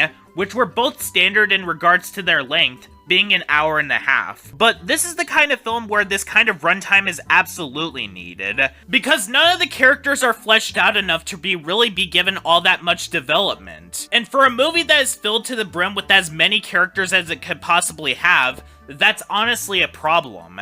Also, as standard for animated movies, especially one where the villain hides his plans from the others, this film also offers an Act 2 breakup, where Darla Dimple thanks Danny for basically helping her with the plan, before the other characters basically give him the cold shoulder, before he decides to go back to his hometown with the other characters moping and doping, before the main character, of course, comes back to help the others before defeating the main antagonists. I really don't like this Act 2 breakup, not only because of the fact that, with the naive state of mind, of course Danny was going to be emotionally manipulated, but this Act 2 breakup is incredibly pointless, because you could have taken this out of the movie, and literally nothing would have changed. And unlike the Act 2 breakup from Storks, the animals act as if Danny betrayed them or something? Movie, you do realize that because of the fact that Danny is an incredibly kind-hearted character who is not aware about the fact that manipulation is a thing,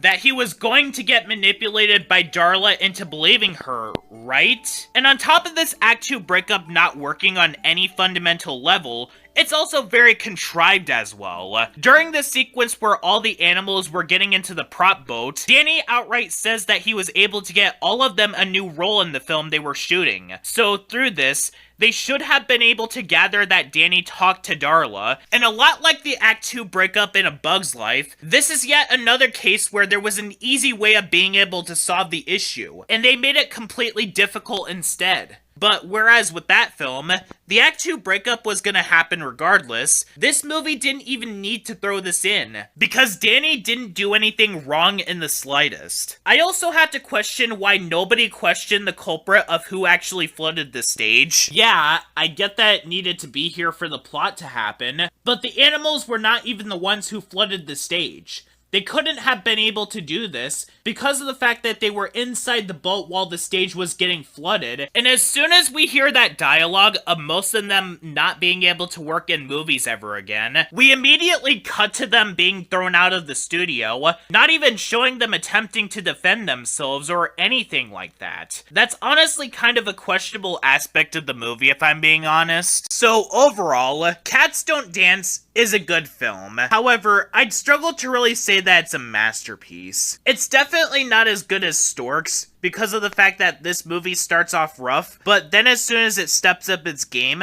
it becomes extremely rushed, with problems sprinkled throughout the runtime. But it's definitely able to get above the area of my ranking of films that are just decent but nothing special, because Cats Don't Dance has the foundation be better than it is now, but ends up being a bit of a letdown with its pacing issues, as well as not giving enough time to really develop the characters. But hey, as the old saying goes, sometimes you get things better on the second try rather than the first, given that the director, Mark Dindal, went on to direct The Emperor's New Groove, which I may end up getting to another time, but for Cats Don't Dance, I'd say that this film would sit comfortable in the 7 out of 10 category, but that's the most that I could really say about it. Rock Dog 2 Rock Around the Park is a 2021 straight-to-DVD sequel to the 2017 animated movie Rock Dog that, needless to say, I was not looking forward to in the slightest. Given the fact that I really didn't like the original movie, it's not that I find it to be the worst thing ever, especially given that, rewatching both The Boss Baby and Leap, I find both of them to be worse than Rock Dog, as I'd rather be bored than be grossed out or annoyed, but that doesn't mean that the film gets off scot-free that easily, because the film is one of the prime examples that I'd honestly use to describe a movie that checks off nearly every single tired trope in animated movies. And it has one of the most broken down stories that you could find in an animated feature, where barely anything of importance goes on until after the Act 2 breakup, where the film wastes its time with dumb shenanigans with the character trying to get into a building, and having pointless sequences where Mr. Scattergood gets locked out of his own recording studio, only to get captured by the villain, only to then get brought back to the studio. And so, when I heard that there was a sequel to this movie, I was absolutely floored. Because out of all movies that was able to be given a sequel, Rock Dog got a sequel. Then again, considering the fact that we live in a world where Norman the North and Monster Family were able to get sequels, I am honestly not shocked at all. But why am I talking about the sequel today? This review comes as a request from someone who watches my videos. For a good long while now, he's been requesting me to take a look at the second and third movies in the Rock Dog trilogy.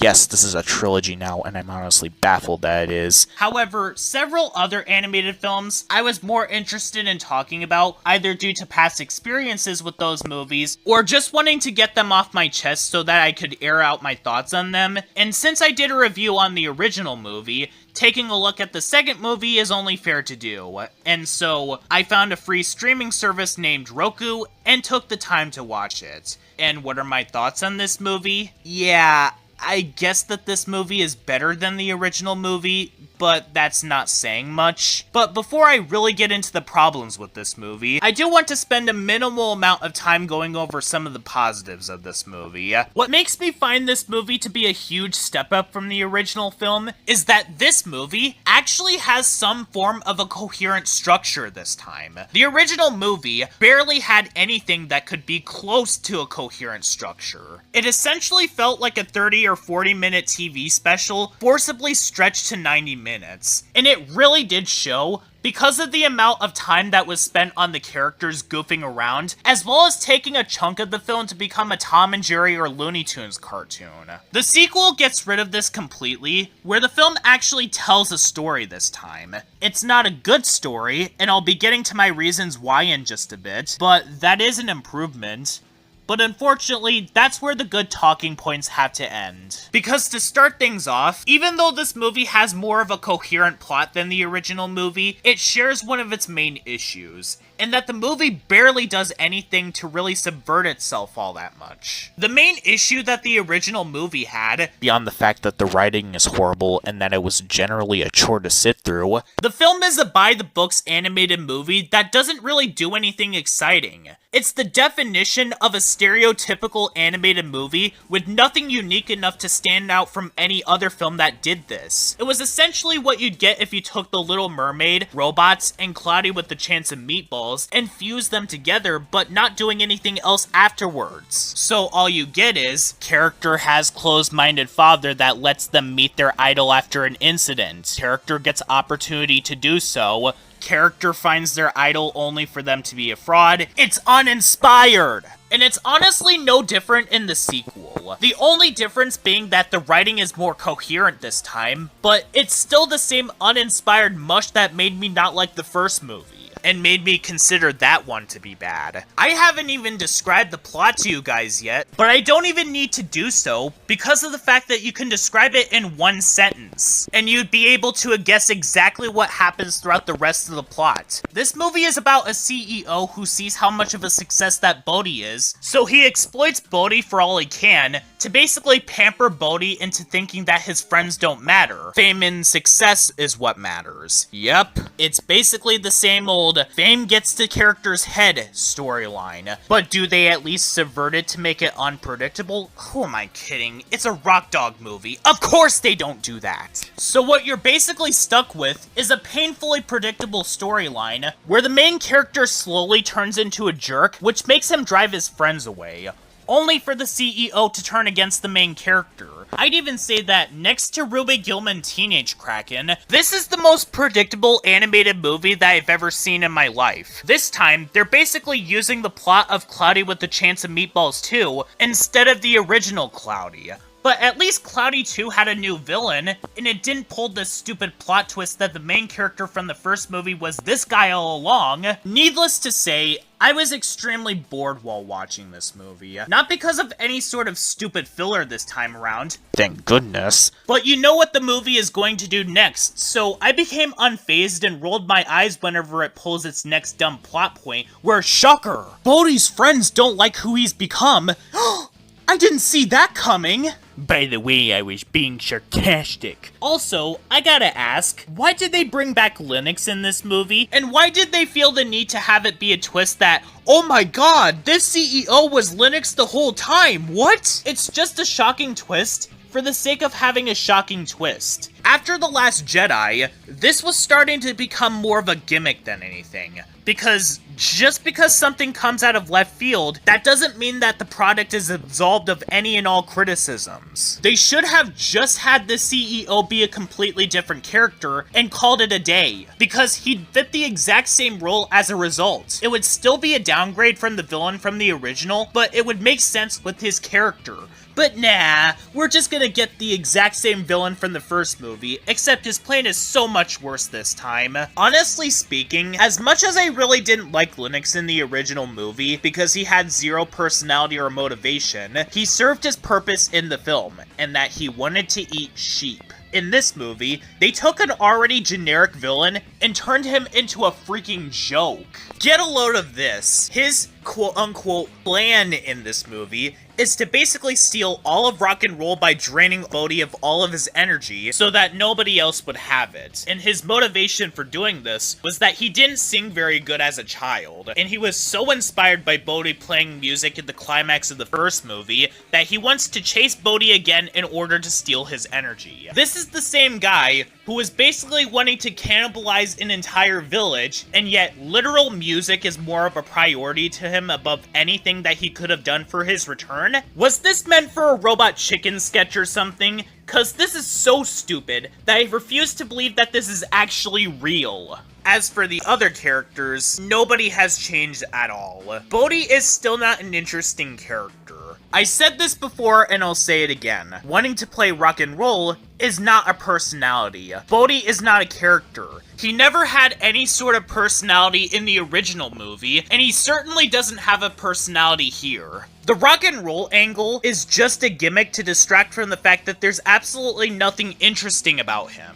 Bodhi's two friends are also one-dimensional blank slates. I thought that maybe because this movie has more of a focus on them, that they'd at least showcase something, but they unfortunately don't. The Fox Girl is just the girl. Not a stereotypical girl or a girl that screams, "I'm a girl!" while trying to be progressive. She's just a blank slate with no character, like Lola from Robot Boy. And the hippie goat is also a blank slate. The only things that I can really talk about with this movie that I didn't talk about in my review on the original movie, other than the stupid villain motivation, is honestly Bodhi's father. He honestly feels kind of flanderized in this movie, where in the first movie, he was strict and paranoid a lot of the time, but in this movie, he's uncharacteristically immature, whining that his mother didn't make him pancakes. The guy that was constantly closed-minded about his son playing music in the original is whining about wanting pancakes? Isn't he supposed to be an adult or something? And whenever he goes back to being in character, it's at some of the most awkward times, like when the CEO offers Bodhi to basically make music for him. But other than that, this does feel like a jarring tonal shift for his character, having him going from being strict to being absolutely hyperactive and excited about everything. I also really don't like the addition of these two fans of Bodhi, who are foxes, because you could literally take out all of their scenes and dialogue and you wouldn't miss anything. Not only do they not do anything for the plot, they're not even the reason why Bodhi gets back up on his feet. Angus Scattergood's robot was the reason why. Yes, a literal robot that is completely silent and is just meant to be the cat manager's assistant added more to the plot than two fox children. Let that sink in. They do one thing for this movie, though, and what they do in this movie is that they both reference Wayne's World by saying that they're not worthy. Just riveting. I know that I'm just rambling and that I'm just struggling to find things to say about this movie, but there's just barely anything to talk about. And what I can say, I already brought up during my review on the original movie. And while yes, I do find this movie a little better than the original, it's so devoid of any sort of substance that the most interesting thing to say about this movie is how predictable it is. I would honestly rather watch the Trolls and Sing movies, to be honest, than watch the Rock Dog movies ever again. Yes, those movies don't have original songs like Rock Dog does, and yes, they can have moments that can be cringy. I can at least feel something while watching them. And there's something interesting to find in other areas of those movies. Rock Dog, both with this movie and its predecessor, are nothing but babysitter fodder. But even then, there are plenty of other choices that will not only give you a better experience, but will actually entertain you. And the most baffling thing of them all, this isn't even the only sequel that they have. Rock Dog is a trilogy.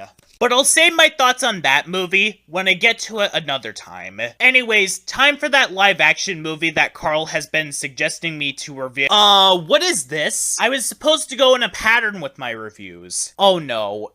Is this what's happening? Because I made the original Rock Dog and Boss Baby movies highs on my 2017 list, I need to check out both sequels back to back now? Well, I'll see you next time then. The Smurfs 2025 is a 2025 live-action / animation hybrid movie that, getting right to the chase, is very, very bad. Now, to tell you guys the truth, being as honest as I possibly can, when I was younger, I don't remember really getting into the Smurfs all that much. Back in 2011, when my grandma had Nicktoons Network and Boomerang, I remember that my aunt had the TV switched to Boomerang very often, and one of the shows that played on there a lot when I was present was the Smurfs. But that's the thing, it was a thing that I watched when it was on as a pastime. It wasn't really something that left all that big of an impression on me, but at the exact same time, The Smurfs is one of the most important animated shows of all time, because back in the 1970s and 80s, Hanna-Barbera was struggling big time. On top of the fact that they were dealing with overprotective parents who were the reason why many cartoons during that time were over saccharine slop or didn't have any sort of conflict, Hanna-Barbera was putting out so many Scooby-Doo knockoffs and sitcom spin-offs that took a bizarre route that their control over Saturday morning cartoons effectively dropped from 70% down to 20%. And The Smurfs was one of the animated shows that was keeping Hanna-Barbera alive, to the point where if this show didn't exist, Hanna-Barbera would have ceased to exist, and regardless of all the damage that David Zaslav is currently doing to Warner Brothers, Cartoon Network probably wouldn't have existed either. What I'm saying saying is that the Smurfs is like what Snow White and the Seven Dwarfs was for Disney. If it wasn't for that first Disney movie, most of the animated films that we see today would not have come into fruition, whether if it's good or not. The Smurfs was single-handedly responsible for keeping Hanna-Barbera alive and led to Cartoon Network, where we got all the animated shows that we see today. But unfortunately, we're not here to talk about the Smurfs and its influences. We're here to talk about how it's been treated over the years. The original Hanna-Barbera series, from some of the episodes that I watched, is one of those shows that I respect more than I actually like. The series has the same feeling that a lot of Hanna-Barbera cartoons of the past have, outside of Tom and Jerry and the late 80s shows, in that they did noticeably age poorly, though that is understandable because they had a very low budget and had to rely on limited animation, but hindsight is a factor after all, that in the Smurfs themselves were not the most interesting characters ever, though the episodes that focused on the kingdom right by Smurf Village were just bad with very annoying characters. Though I'm speaking about the series from the very few episodes that I watched, I may give this show a Sean's Network Reviews episode someday, but for right now, I'd say that it's a show that I respect more than I like. Well, apparently, the show didn't get that same respect from Hollywood. This has been said on numerous occasions. The live-action Smurfs movies were horrendous, basically being another example of one of those movies based on a cartoon that bring the characters into the real world, where we focus on this random human character that we don't care about and whatever they go through, with the sequel that literally no one was asking for, that also proved to not be much better than the first. Then we got Smurfs The Lost Village, which I actually saw when it came out in theaters back in 2017, and I thought that it was okay. A lot of people had problems with how generic that the movie was, and the movie basically checks off the bingo board on what animated movies are obligated to do, including its use of pop songs, and a fake-out death scene where Smurfette is literally brought back to life because of the tears of the other Smurfs. But the movie at least tries to do justice to the Smurfs, and there's nothing offensively bad about it. Besides, there were so much worse movies that year that you could do than this. But unfortunately, the movie didn't really do well because apparently people went to see The Boss Baby over this movie, and the 2021 Smurf show is one that I hardly hear people ever talk about, but I've never watched it, so I can't say anything about it. Which brings us into the topic of today's review, the 2025 Smurfs movie. And I don't feel like building things up. This movie is bad. Now, before you ask, no, this movie is not as bad as the 2025 Lilo and Stitch remake. Even that movie is what I consider as being far from the worst movie that I reviewed, because with the Smurfs 2025, it may exist to be part of a beloved franchise, but it doesn't destroy or ruin any plot points that a previous movie did, because it is its own self-contained story that exists to stand as its own separate movie. But this movie has a very noticeable set of issues that I really do need to tear into. And let's start off with one of this movie's bigger issues, the animation. While it's not the worst cel-shaded 2D CGI that I've ever seen, I mean, the 2021 Tom and Jerry movie is worse in this regard. The 2025 Smurfs movie has other problems up its sleeve, where there's something that doesn't feel right in ways that are indescribable. While the designs do look nice, as they do continue where Smurfs The Lost Village left off, basically ditching the uncanny valley abominations of the live-action movies, everything goes downhill when introducing the cel-shaded 2D CGI, where the faces look incredibly fake, not even looking like they're a part of the same design, and the animation itself is incredibly choppy. Not to mention either, the characters look very plasticky, and I don't think that I've seen a bigger misuse of its live-action setting than this movie right here. There is literally no reason to have this movie take place in the real world whatsoever, because throughout the entirety of the film, the Smurfs don't interact with any of the live-action human characters. They just choose this real-life setting and do nothing with it. And considering the fact that the main villain of the movie, whom I'll get to in a bit, is basically from the real world, you'd think that they take advantage of this by having him be a live-action human outside of Smurf Village or the other dimensions. But no, they keep him animated, so the other humans are just gonna see a cartoon character walking around and be unfazed by it. If there's something that I could give the live-action movies some credit for, at least the live-action setting had had a point to them, and Gargamel being live action had a point to it, this movie chooses to be animated for the most part, while also disregarding the live action setting. When, I'm sorry, if Scoob 2020 and the animated Garfield movie from 2024 were more willing to go fully animated than this movie, you have a problem. But my focus is not on the animation. The writing is the most important component. Remember, good writing can save bad animation, but bad writing can never be saved by good animation. Raya and the Last Dragon and Family Dog are good examples of this. Something that the Smurfs 2025 completely skips out on. One of this movie's biggest problems is that it's soullessly manufactured. It wasn't created out of love for the Smurfs, nor was there a drive to really do much with these characters. All this movie exists to do is give singers a chance to sing a song exclusively for this movie. It's exactly why Rihanna is in this movie, and I'm sorry, she was not fit to play the role of Smurfette, because Rihanna's voice is way too deep, and if what we saw with Tip from Home was any indication, voice acting is not her strong suit. And what we know about Smurfette is that she's known to be one of the kindest characters in the Smurfs franchise, with this optimistic look on life. In the original Hanna-Barbera cartoon, she had the romantic sounding voice to her that fit, because she saw the good in everyone, and in The Lost Village, she sounded incredibly optimistic. And while you could argue that it's also them casting a celebrity to play the role, Demi Lovato voices her, but her voice at least fits the character that she's playing.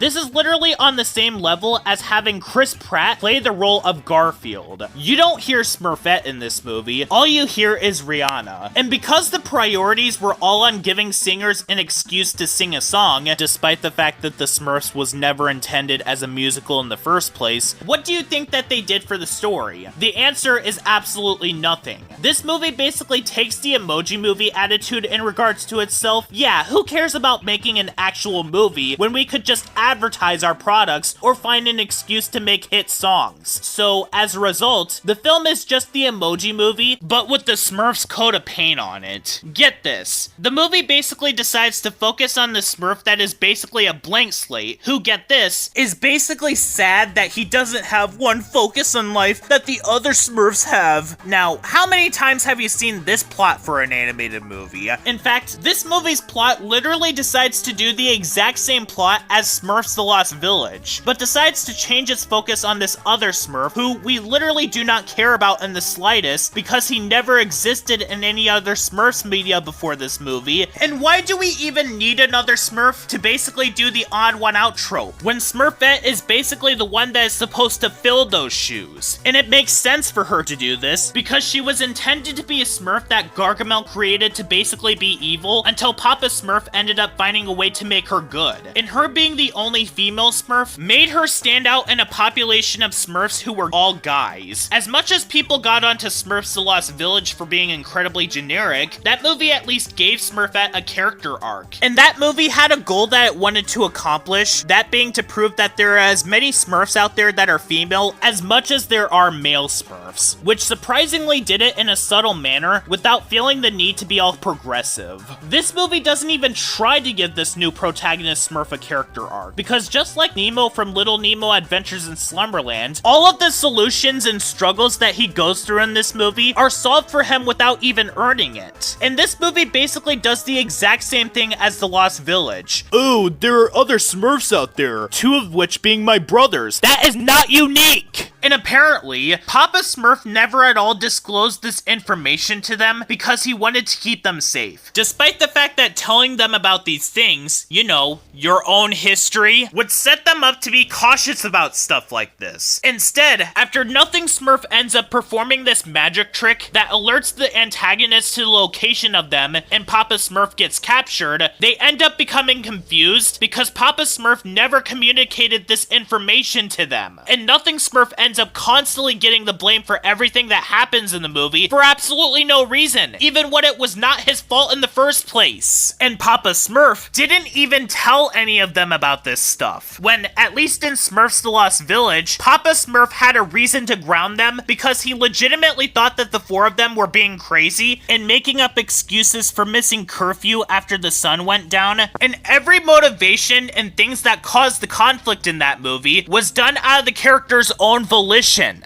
And it really says a lot about how dry that this movie is on its own ideas, when in order for them to separate themselves from Smurfs the Lost Village, they had to create a new original character to seem different, but they have Smurfette be the secondary protagonist anyway, so there's literally no point for Nothing Smurfed existing at all. And when they had to find an excuse to make a completely new character in order to not look like they stole the plot from another movie, that's a problem. And they also decided to pull the X-character secretly had a twin brother/sister that they didn't know about until now premise, just to give us a new antagonist. And I use the word new in quotation marks, because the villain in this movie is Razamel, or as I like to call him, Gargamel's crazy brother. And yes, I'm actually being serious when saying this. This movie literally took the same direction as The Little Mermaid 2, where instead of making a new and unique antagonist that has a different personality as the franchise's most iconic antagonist, this movie decided to have its main villain literally be a clone of him.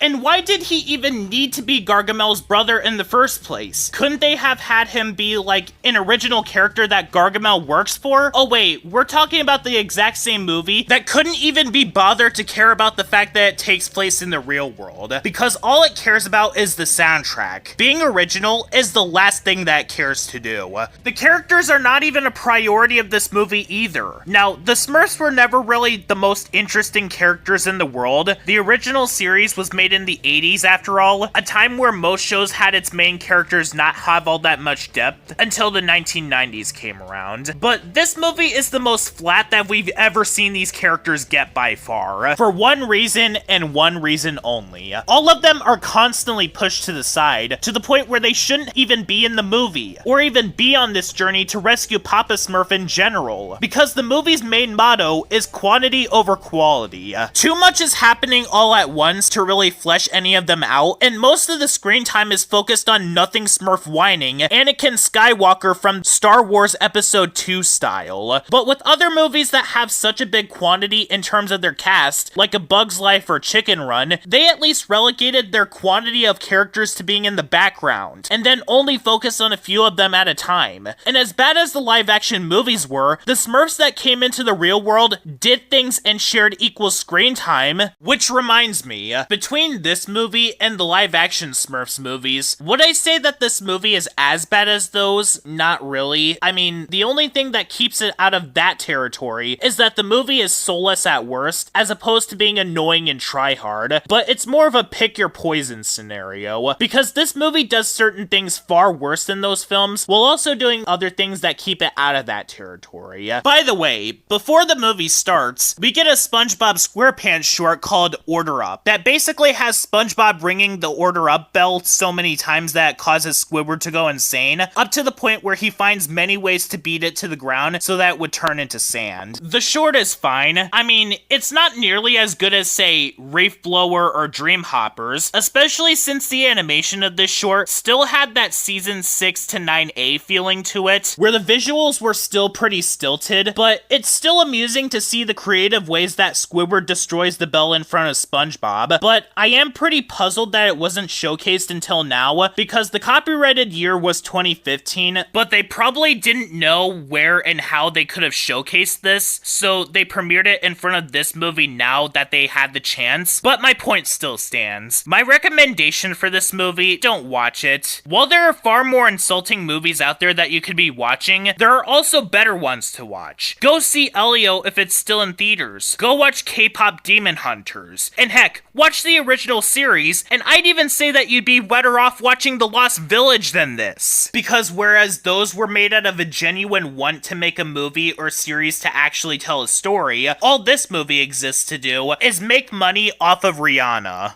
Weird-Ohs is a 1999 Canadian animated series that, for a short window of time, was actually considered as lost media for a while. The first time that I've ever heard about this show was way back when I was younger. I frequently watched videos by a content creator named Blame It on George, given that I was fascinated with the concept of lost media. Among a lot of the topics that he discussed, one of them that I heard about repeatedly, since I watched his same videos a lot, was Weird-Ohs. For for a while at the time, only 5 episodes were found, with 1 being incomplete, up until March of 2016 when all of the show's episodes were found. Apparently, the episodes were extremely hard to come by because of limited production, and when YTV released the full series on DVD, they only allowed the releases to be in Canada and that's it. And putting all cards on the table, and full disclosure, I by all means necessary am not saying that the show deserved to stay lost. I am an advocate for preserving all types of media, unless it's something like Cuties, which should stay in the realm of lost media / obscurity permanently. But Weird-Ohs, at least the TV show, is bad. And I mean really, really bad. In my Sean's Network Reviews ranking, would I go so far as to say that Weird-Ohs is the absolute worst show that I reviewed so far? Absolutely not. Especially since the shows that are in my top 4 as of episode 38 in production order do things that go beyond having the issues that this show has in specific. Even Family Dog, another 90s cartoon, is far worse than this show, but in my list of the worst cartoons of the 1990s, this one is pretty high up there, I guarantee it. And to start off my issues regarding this show, let's start off with the animation. I don't want to be too harsh on this show's visuals because, as I stated during my review on Rayman the Animated Series, this is a 90s cartoon, and those behind the show are still trying to get used to the technology, which does give this show a bit more of an excuse than some of the other shows I reviewed, especially Middle School Moguls, Power Players, and Camp Coral. But to be completely honest about the animation in this show, the show's animation is not good even by 1990s standards. To get a good grasp about what I think the show was trying to go for, I did some research regarding Weird-Ohs and what it originally was. The original illustrations and toys had this very grungy Rob Zombie look to it that is very interesting to look at. They're so good that SpongeBob in particular has been recently referencing these crazy expressions that the original toys had, though they're more of a Ratfink reference, but you know what I mean.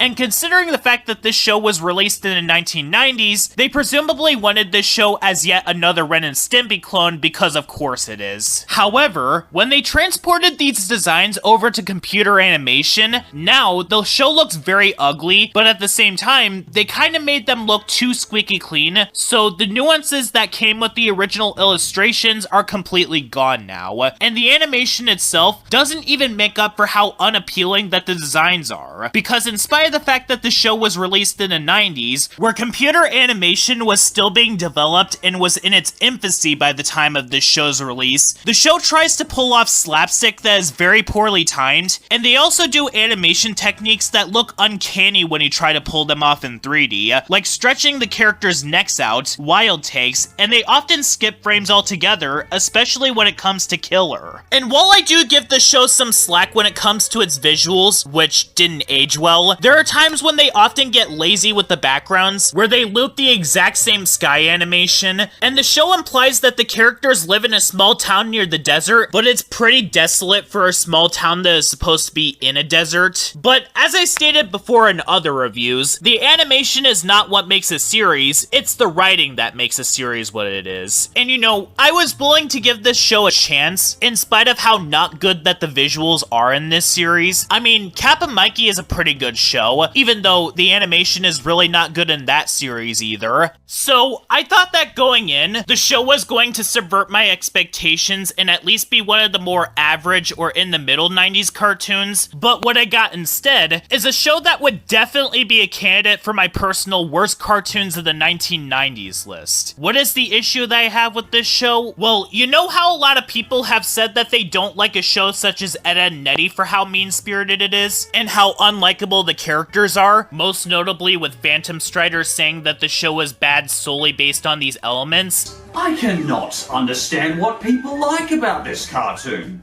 At all. I think it's terrible in every way. Something which I heavily disagree about. That's the problem that Weird-Ohs has. In other reviews of mine, I made note about certain shows being either mean-spirited or having unlikable characters, but I glossed over the other characters that are not as bad, because something to emphasize is that being bland is not the same thing as being likable or interesting. But if there's something that I could at least give Ollie's Pack and The Adventures of Bernie some credit for, those two shows shows had a tiny handful of characters that were somewhat tolerable. That doesn't make them good characters, which I have to say because that's a defense that I've gotten real sick of, but they were at the very least not a jerk. Same thing even applies to shows that I find worse than Weird-Ohs, such as Family Dog and Robot Boy. But I am not exaggerating this time when I say that there is not a single character in Weird-Ohs that is remotely likable at all, nor are they even interesting. It gets up to the point where Wade, the character that this show actively wants you to hate, is more likable than most of the characters in this show. You could say that the parents, Daddy-O and Mama B, are likable because they do the least jerky things throughout the series. Both of them are the stereotypical animation parents that are extremely oblivious to what their children do,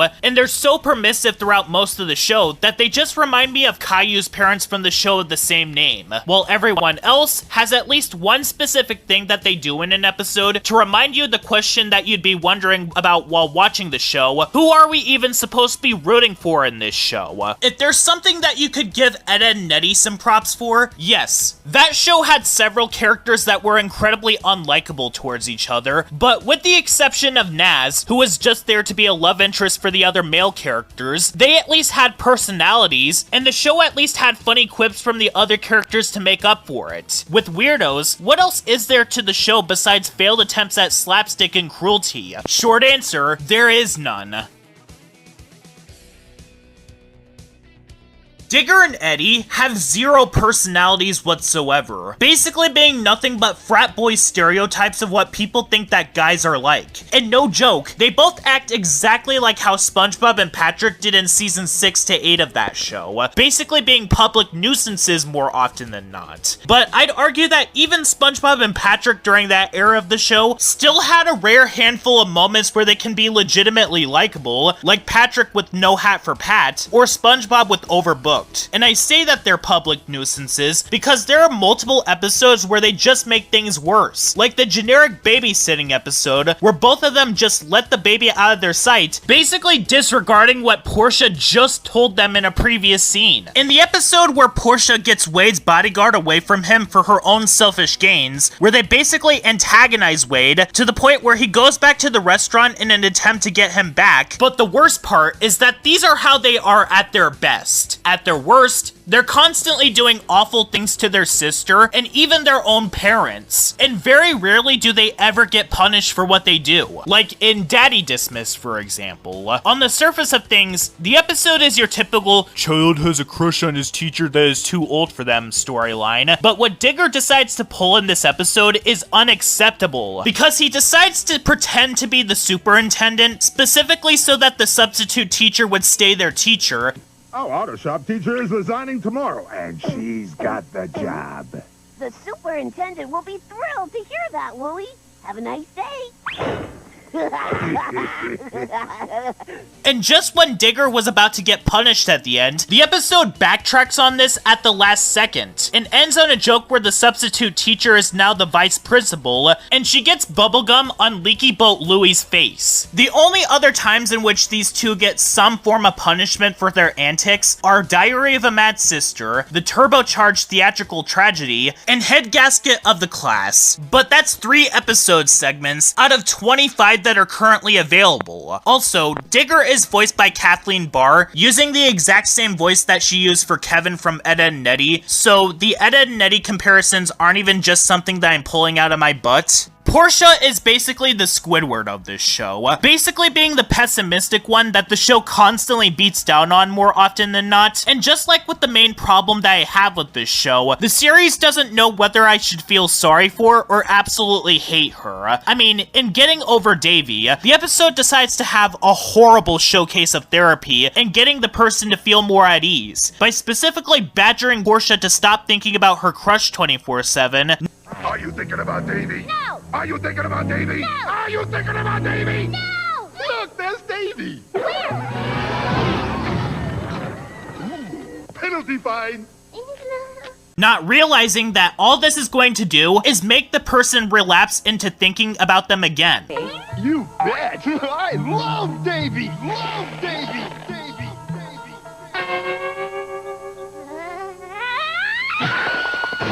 and that there are other solutions to get her to stop thinking about him. But then in other episodes, there are more reminders as to why I don't feel sorry for her or anyone else whenever they get trucked over. And Leaky Boat Louie is just the dollar store version of the red guy from Cow and Chicken, and you can't convince me otherwise. Not only does he appear literally everywhere throughout the series and takes on so many jobs, but he seems to specifically go after Eddie, Digger, and Portia throughout the series. But he's not even entertaining in the slightest, and in all honesty, he's just a character that I dislike, especially considering the fact that he constantly implies that he wants to do physical harm to Digger through things that were accidental at worst. He literally decides to chase after Digger because he accidentally threw a newspaper at his head. I'll put you in the obituaries! Get back here! I'm gonna recycle you! Making me wish that I was watching Cow and Chicken instead of this show. And even some of the characters that don't seem like they'd be that bad have a nasty revelation up their sleeves to make me not like them either. Like Uncle Huey, who has an episode that implies that he overworks his pet alligator, or the pet in particular, who doesn't care a single bit about Uncle Huey's family at all, considering the fact that he literally chases Eddie and Digger out of the swamp before he could list the final ingredient to the fuel that both of them needed. Add what? Wake up, Uncle Huey! You've got to tell me! But carry on! I've got to wake him up and ask him a question! Don't look at me! Maybe I said something about his mother!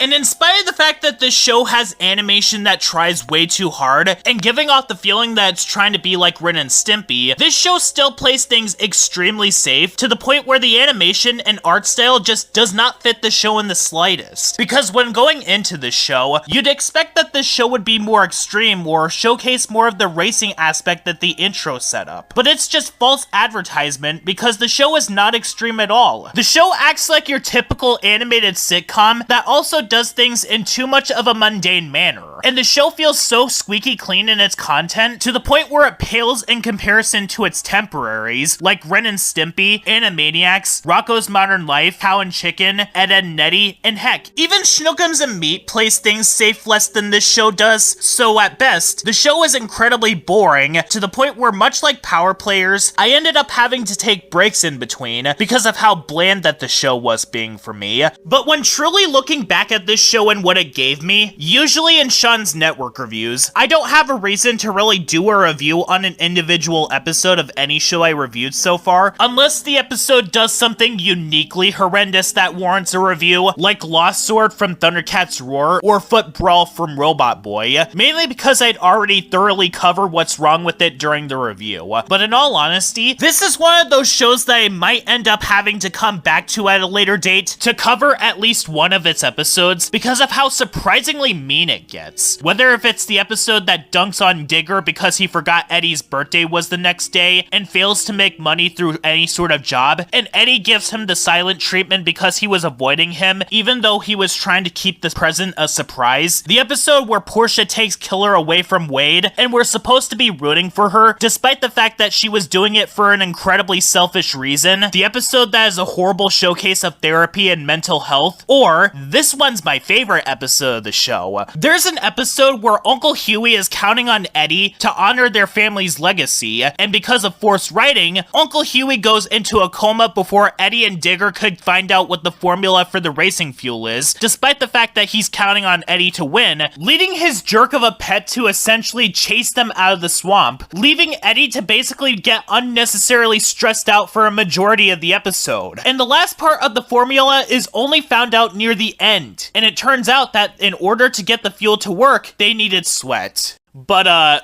only time can tell. As for shows being reviewed in Sean's network reviews, this one is close to the bottom. It's probably going to be in my top 10 worst shows I reviewed so far. That is if I don't come across 6 other shows down the road that would top it. It's not as bad as Family Dog due to that show's subject matter, nor even Mega Babies because it's way more obnoxious and puke-inducing than this show, but I honestly didn't expect this show to be as bad as it is. I thought that this would have been at least average or tolerable, especially especially in comparison to some of the other bad 90s cartoons. But no, not only is this show bad, it's honestly no different than the other 90s cartoons that tried to be Ren and Stimpy, but I'd argue that this one is worse than a majority of them. And considering the fact that production order-wise, we're only 38 episodes in, and there's still a lot of them on my binge list to get through, that's really saying a lot.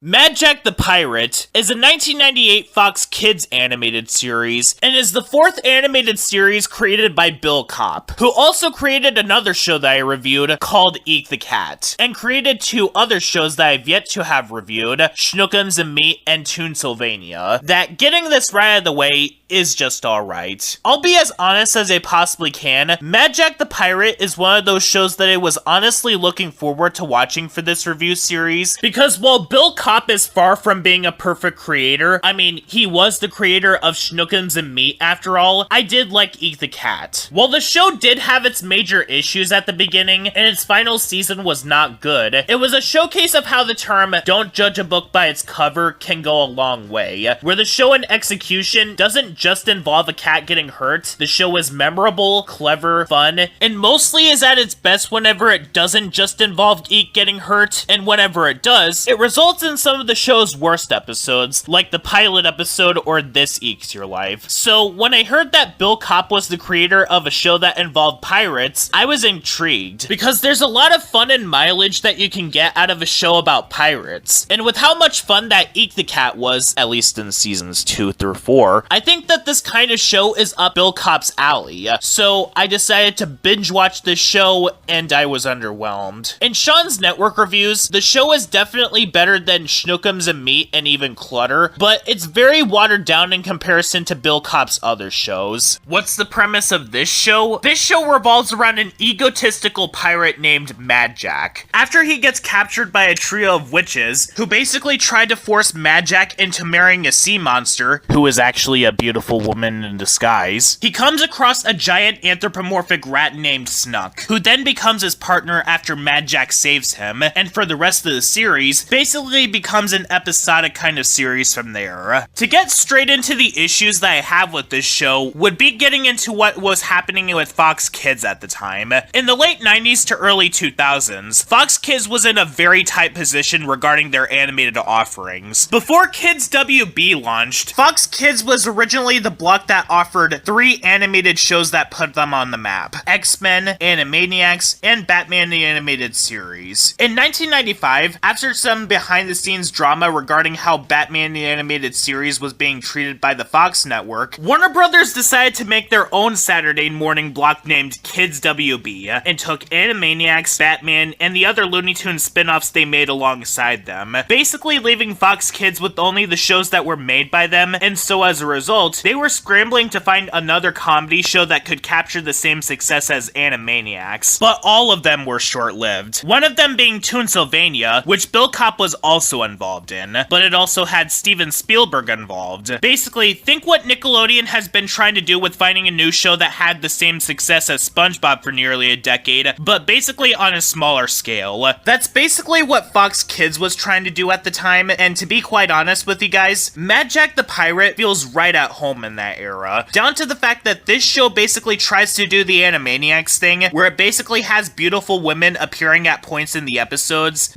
Now, why do you want to go in there? It's just a lot of beautiful ladies dancing and writhing about on a stage. What would we do in there? Boy, this really is a kid's show, isn't it? 999 Delights is an example in this regard, but in regards to the show itself, to be as honest as I can, this is the highlight of the show, because I do have a list of problems with this show. The first of them is in regards to an ever-growing problem that I pointed out in my review of Eek the Cat, more specifically, the final season of that show. While it wasn't bad, the problem that the show had near the end was that it was generally feeling so tired, to the point where it played things much more safe and was more boring than the previous seasons were, and also didn't even feel like it was the same show anymore, given how many of that show's iconic characters were taken out, which left us with what could essentially be an Eek and Sharky spin-off series that pretty much turned into a full-on Ren and Stimpy clone. A problem which, unfortunately, also made its way into Mad Jack the Pirate. One of this show's biggest problems is that the show is just not fun, which is weird to say because this is literally a show that revolves around pirates. How could they have possibly executed this in the most boring way that they did? Well, I'll tell you how. Remember when I pointed out how Eek Season 5 played things so safe and was boring in comparison to the other seasons? The same thing applies to Mad Jack, where the show not only feels incredibly derivative of other shows that have done whatever this show did, but they did it a million times better, though this show basically beat Wander Over Yonder's The Hero to the punch with A Night to Dismember, where Mad Jack is tasked to help a knight rescue a princess, but Wander Over Yonder executed this way better, because in that episode, the knight was the egotist, which led him to getting exactly what he deserved in the end. Meanwhile, this is one of the few times where Mad Jack gets trucked over for little to no reason, but the show generally feels very tired, where in the earlier episodes in particular, the gags feel like they drag on for way too long, and because this is a 90s cartoon, they basically go the direction of basically being a Ren and Stimpy clone, where you have this egotistical maniac who thinks he's above everyone else, being paired with the dumb and clueless one, and on top of it being a Ren and Stimpy clone, the dumb one named Snook is basically voiced by Billy West. While this show is not as bad as Schnookums and Meat, because Mad Jack the Pirate at least has the distinction of being a pirate show, it's pretty forgettable, all things considered. Heck, I'd even say that this show is forgettable even in comparison to some of the other Ren and Stimpy clones. So, with the show that basically plays things as safe as this show, there's not much substance to get out of this show. I'll be straightforward when I say that I don't like Mad Jack in this show. He's not even a lovable kind of jerk like a character like Duckman or Cusco from The Emperor's New Groove, where you see that they have a heart inside. Mad Jack is just a character that I dislike. And on top of being such an unpleasant character to be around, it makes it extremely difficult to feel sorry for him when he does end up getting undeservingly trucked over. And the interactions that he has with Snook feel incredibly one-sided, because unlike with Ren and Stimpy, where Stimpy is completely clueless to whenever Ren is being a jerk to him, Snook is entirely aware that Mad Jack is being a jerk to him, but he just looks dumbfounded most of the time, which is just not as funny.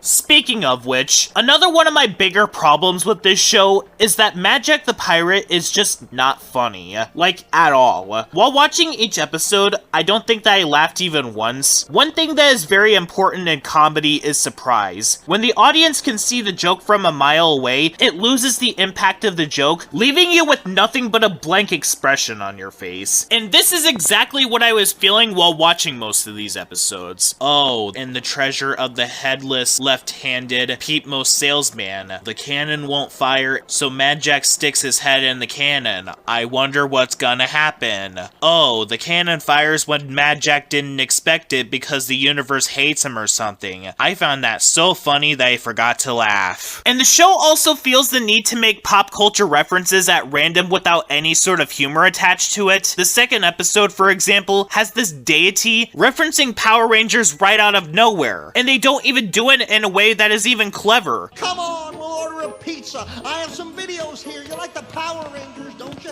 There's a swimming pool out back. Come on, fellas, please. It's so lonely being a deity. Even some of the show's better episodes, like Lights, Camera, Snuck, don't even hold a candle to, say, the Eek the Cat episode Eek Sneak Peek, because it feels like they're holding back in regards to trying to make fun of corporate executives. And also, they run the gag of Mad Jack getting eaten by a dinosaur into the ground. Also, Uncle Mortimer feels like it came straight out of Johnny Test, but this show came out 7 years before that show came out. The only thing that is missing from this episode is the characters going all like, I think I've seen this somewhere before, while also not being subtle with it either. The dog character is literally named Scabby-Doo, and looks exactly like Scooby-Doo, and the island that Mad Jack is tasked with going to is the Hanna-Barbarians, following dangerously close into directly saying the name of another copyrighted company. And this show has one of the worst fourth wall jokes that I've ever seen in a cartoon show, and that's saying a lot, because people have been getting on to Rick and Morty lately for their overuse of fourth wall breaks. Basically, to give a bit of context, in the very first episode of the show, this one chicken character that's voiced by the talented Tom Kenny unknowingly walks into an oven, which leads to Mad Jack locking the oven up from the outside, heavily implying that he along with his crew ended up eating him. Well, at the end of that episode, the chicken ends up giving the audience a lecture about how he's unharmed. Not only is this joke dragged on like most of the other jokes in this show, but it also feels like it's talking down to its audience. I'm just a drawing, and some poor so-called actor is doing my voice in a cheap recording studio right now before his shift at the local pizza joint gets underway. Hey, Mad Jack the Pirate, I'm pretty sure your audience already knows that the characters in your show are not real. I mean, most of the children that you're saying this to have parents that would tell them that the characters aren't real. Like, when I was little, I was told by my mom that cartoon characters aren't real. So this fourth wall moment is not necessary. So overall, Mad Jack the Pirate is definitely one of Bill Cobb's weaker projects, and is also one of the weaker shows that I reviewed in Sean's network reviews so far. It's better than Clutter because the show at least doesn't have anything egregious about it, and from what I watched from the following show, it's better than Schnookums and Meats because Mad Jack at least tries to do its own thing despite being a Ren and Stimpy clone, but it's incredibly forgettable with plot lines that play things way too safe. If you want something pirate related that will get a laugh out of you, just watch the SpongeBob episode Arg. Not only does it have characters that are much more interesting, it's actually funny and memorable, and you'd be better off watching One Piece or The Marvelous Misadventures of Flapjack if you want a show about pirates. Meanwhile, with Mad Jack the Pirate, there are certainly much worse shows that you could watch than it, especially considering the last show that I sat through in production order. It's a show that I don't see people talking about all that much, and I can kind of see why, and that's due to the fact that the show is just there and that's it. Oh, and also, just like Thundercats Roar, this show also ends with the main characters getting arrested, and they end up getting arrested for shoplifting, not because they stole a priceless artifact, which basically ends the series on a sour note, which is definitely my least favorite kind of finale in a series, because the way that the show gives you a final impression of these characters is by having something repulsive happen, or leaving the show off on something awful happening to the characters.